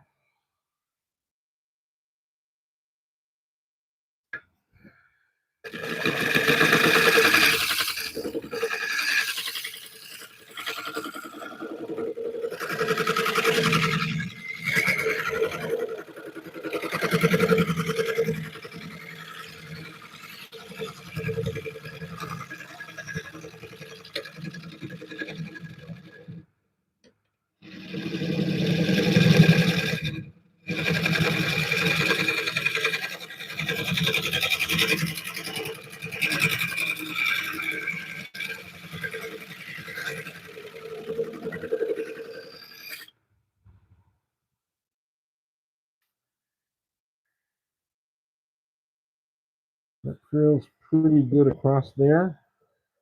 I think I need to go a little bit deeper. I just need to kind of keep this even.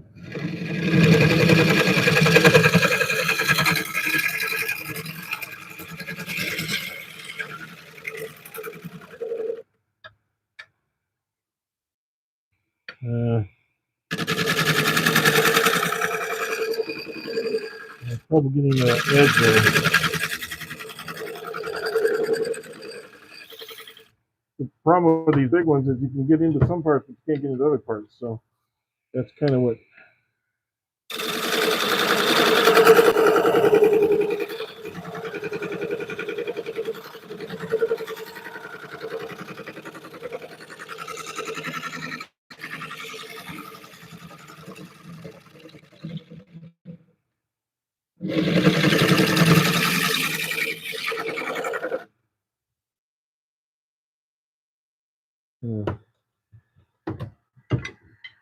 Yeah.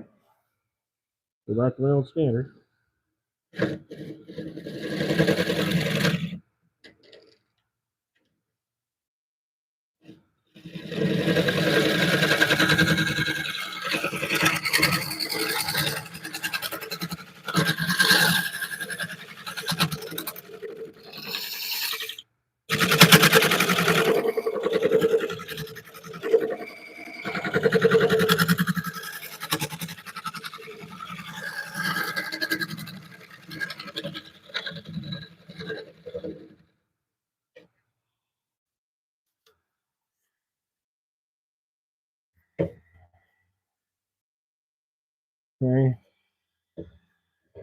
think I need to come up just a little bit more on this edge here.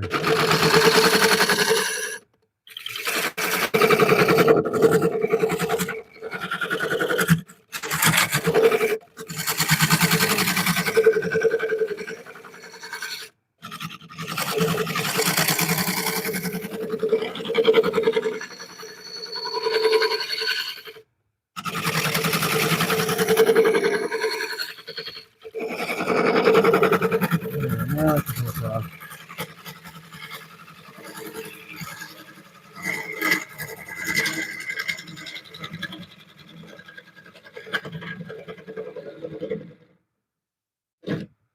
You see, we're just having the right tool. Once you get into this, that little bit more, yeah, that's just a nicer profile. Let me kind of profile the edge here a little bit.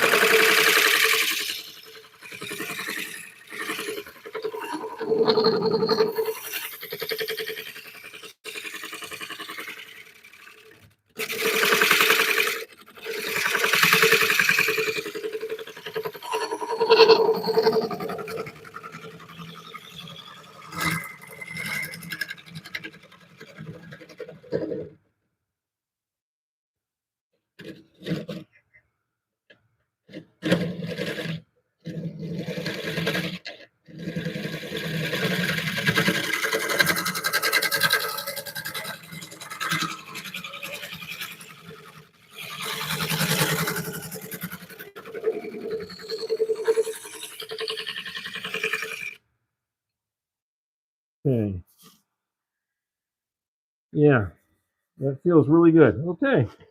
Well, there we go. We have got a bowl out of that. I think this will be just about right. Let me turn this on and get the sanding going on it real quick.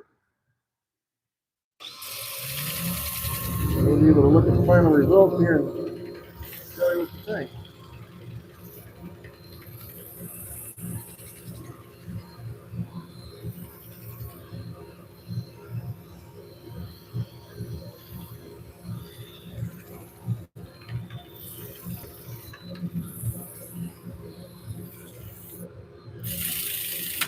Whoa! I'll be real careful with that.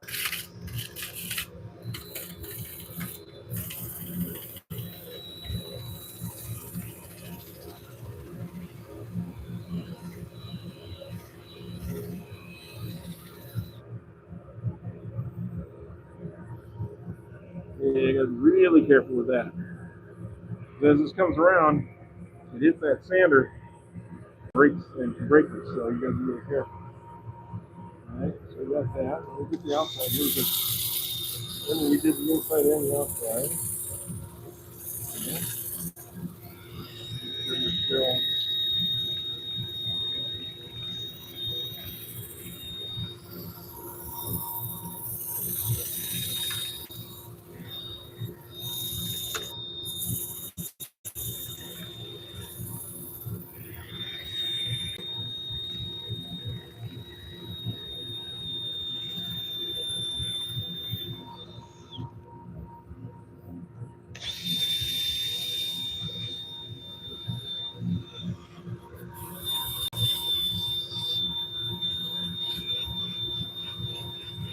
Still a lot of red on the sides here.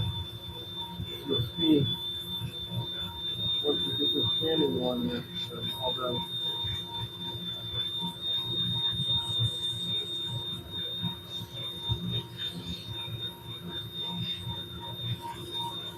It's really gonna that's really cool. Wow, it hardly needs any sanding, but I'm gonna obviously go through some of it anyway just to catch any little highlights. Please hit that like button if you can. We're up to a whole 56, I think. So there's some people there that haven't hit the like button yet. I appreciate it if you would.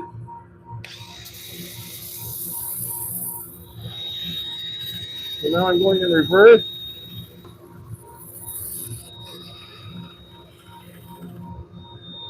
Just very lightly.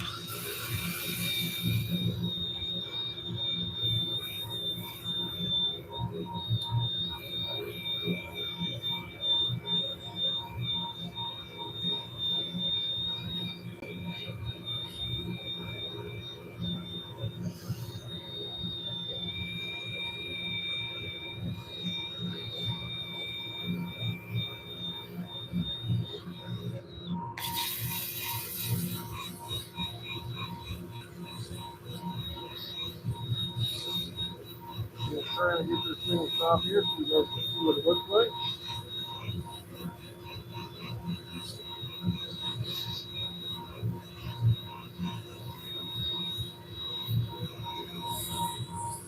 All right, kitty cat. A little bit. Hi. The cat came to visit. He is not scared by these tools at all. These loud noises and anything that stop, he doesn't care. He knows he's not threatened by it. He's not scared by it. And he knows that I'm working on something, so he doesn't think there's any problem with it.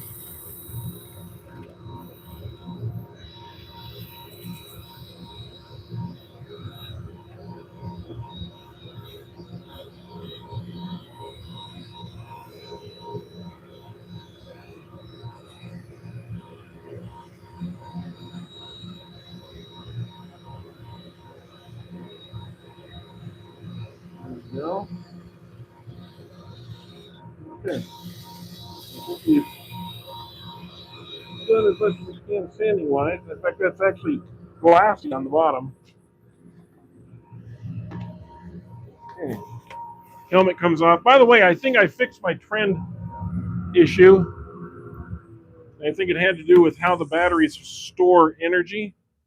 I think I may have fixed it. I don't know for certain. I say that out loud, and then, of course, you know.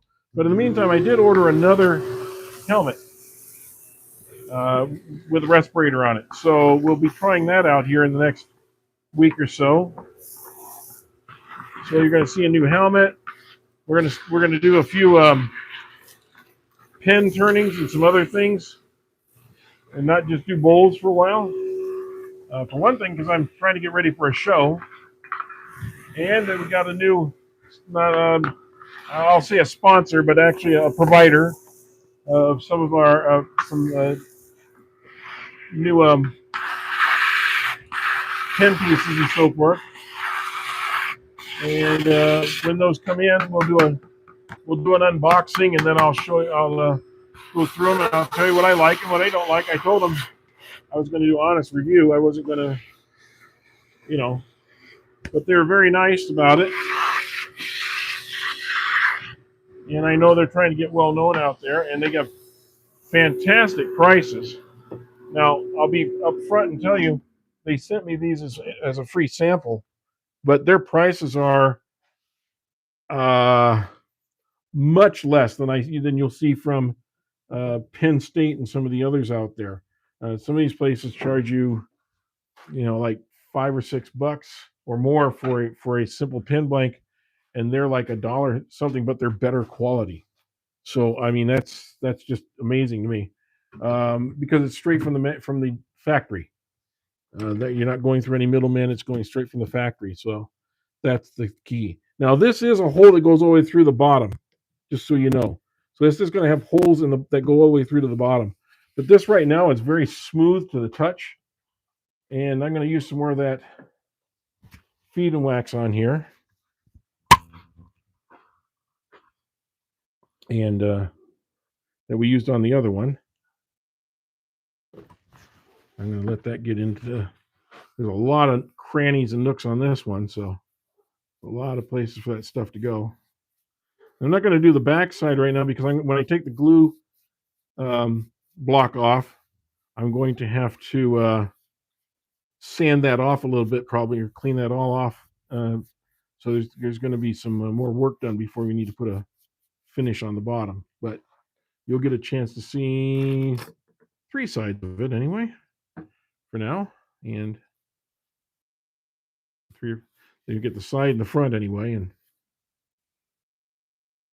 we'll go back and do the bottom later.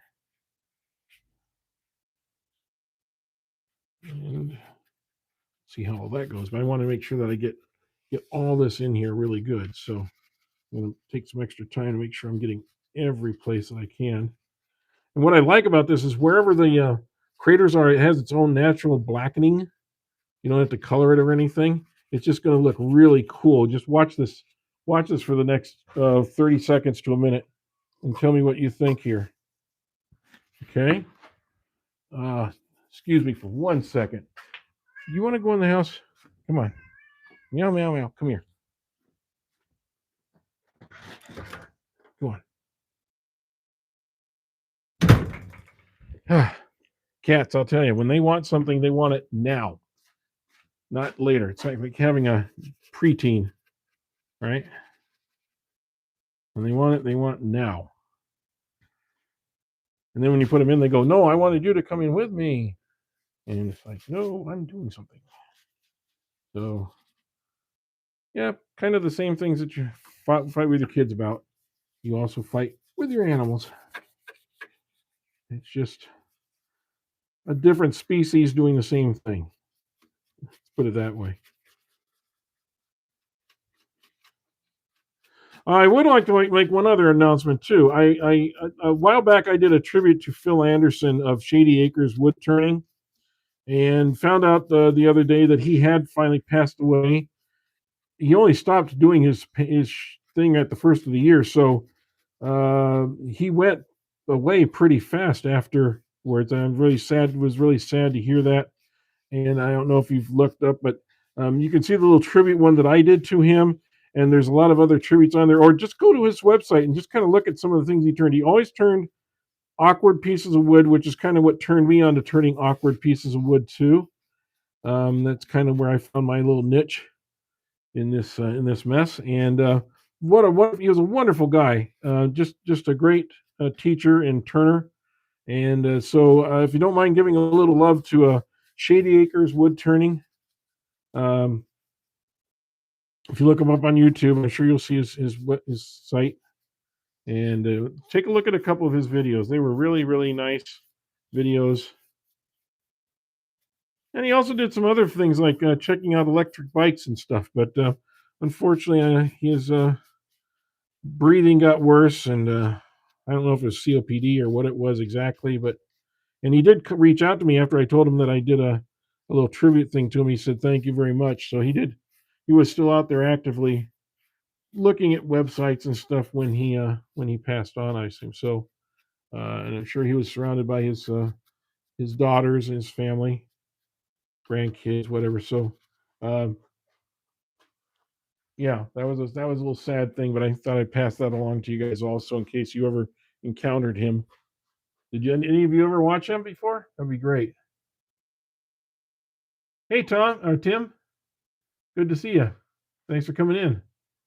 And Ronnie, and yeah, guys, please hit that like button if you can, if you haven't already. And I know most of you are subscribed, so I don't have to say subscribe, but if you haven't subscribed, please subscribe or consider being a member.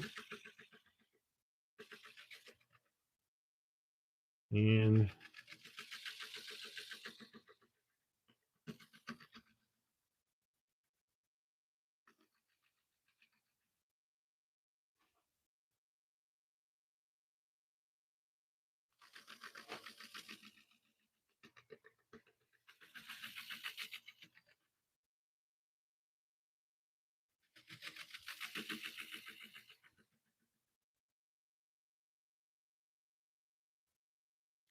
what are you thinking about this, huh? Just looking nice? I told you this was going to look nice when you got the finish on it and everything.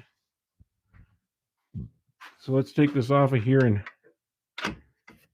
give it a little show. This came out pretty good considering how rough it was. There we go. There's one. And get the other one over here too. This was its little brother. I'll bring you in for a closer look. You can see all that grain. And see the side grain here. Pull it out just a little bit. I think that's a little too close.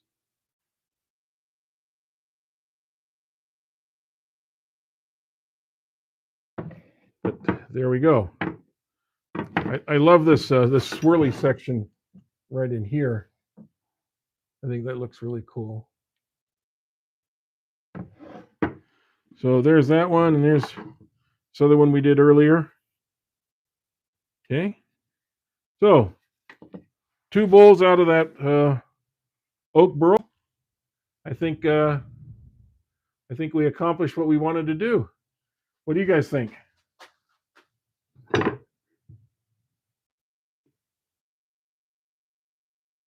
Is there a link to the site? You mean to Shady Acres? No, but if you just type in Shady Acres um, wood turning, I believe it is, you'll be able to find it. I didn't put it in the description.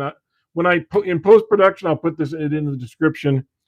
I'm sorry, I didn't think about it doing earlier because I was putting this up, but it'll be in the description when I'm done here. I'll try and put his site in there. But if you just go to the top of the screen and type in Shady Acres wood turning, you should be able to find it no problem. Okay, and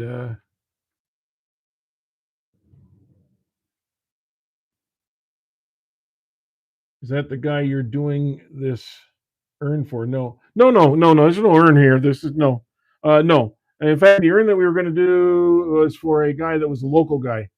Phil was actually out of Washington, and he had a pretty good following. He had several thousands of followers. So anyway, but I just did this because I wanted to get this one off my books, so to speak, and out of my storage shed because it was a big piece of my storage shed. So we got these 2 out of it. We'll be turning the other pieces later on down the road, but I like this. I could have gone thinner. Okay, I honestly could have gone even thinner, but with so much of this going all the way through to the bottom, I was really skeptical to go too thin on this. So it actually stops probably. Let's double check it. I want to say. I'd say we're probably a little bit more than a quarter inch.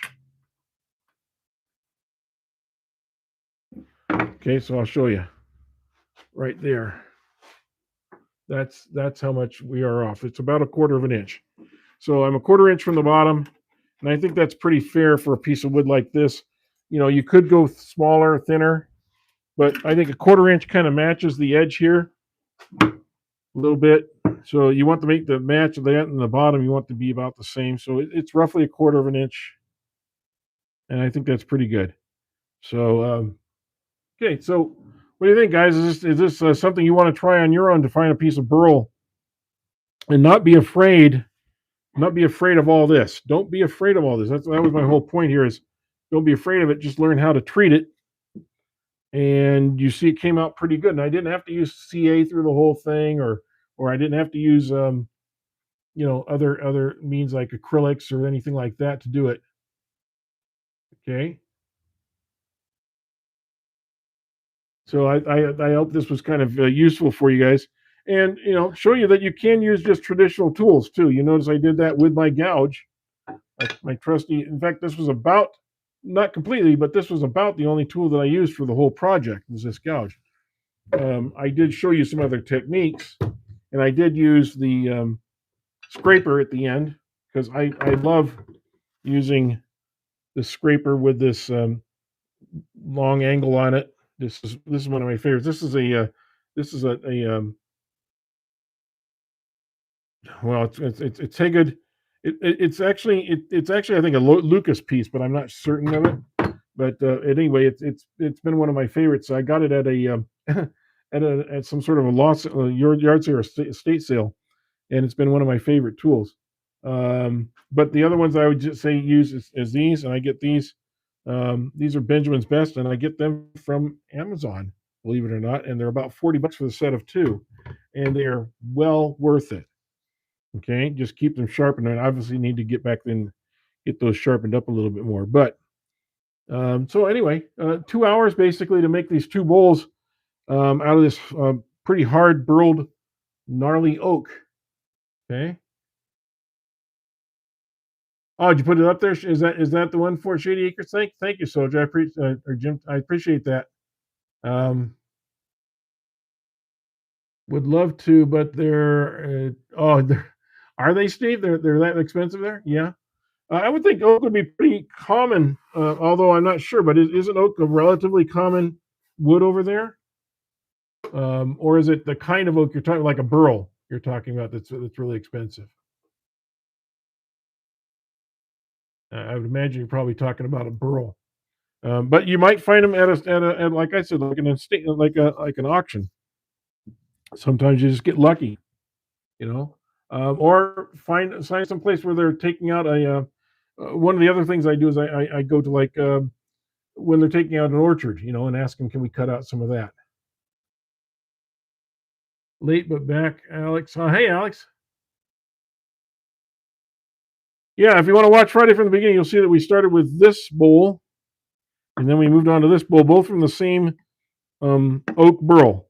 So you can kind of speed through it a little bit.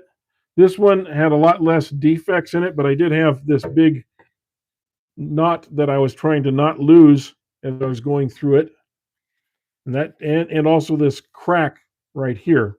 So I preserved both of those and made this save that, and then this one obviously has a lot of burl issues, like most burls do, but showed you some different techniques on that. So, Alex, if you want to kind of speed through it a little bit, you'll be able to learn some of that. Okay. Yeah, the burl. Yeah, burl is expensive. You're right, and people know it. That's right. I actually was working with a walnut grower who had torn down some of his older trees, and he set aside all the burls into a big pile. Well, one of his workers thought that he wanted that to get rid of that, so he set it on fire, thinking that they were just it was just part of the burn pile. He burned up about $30,000 worth of walnut burl. The owner was not pleased, to say the least, because that was the money he was going to pay for all the new trees he was putting in, basically, those nice burls. So yeah, yeah. Needless to say, I had to convince him not to strangle that employee. Um, but that's what it is. So yeah, guys, if you haven't already, please hit the like button. I'm going to be ending this video here in a minute, and would really like to get. We didn't have a lot of viewers today, unfortunately. I thought we'd get a few more. It's prime time over in Europe mostly, but um, yeah, I understand. East Coast, they're just getting off work and coming home and all that. So I get that. Um, but anyway, yeah, I hope you enjoyed this, and I hope that if you have any questions, please let me know. What's that say? Hello, Ramon. What? Oh, what was the what for? It, what's the what for, Jim? I'm not sure what you mean. Uh, oh, give him choke therapy. No, I didn't give him choke, but when a guy burns up $30,000 worth of your burls, you want to like kick his rear end a little bit, if you know what I mean. Um, so that's kind of what it was. And not necessarily he wanted to choke him, but he wanted to uh, not end his life, but make him wish he had. I guess is maybe the nice way of putting that, right? But anyway, he got over it. But yeah, that was a lot of money going up in smoke. And honestly, I think I would have been really worried if I had my eye on those burls. I would have been crying too. But I didn't have my eye on those burls. I didn't know about them. So yeah, that happens around. We have walnut growers. We have a ton of tree growers of different kinds, but a lot of those woods are not the best for turning. There's a lot of fruit wood, but we do have olive and walnut around here. And olive wood, I love turning. A lot of walnut. We got oak.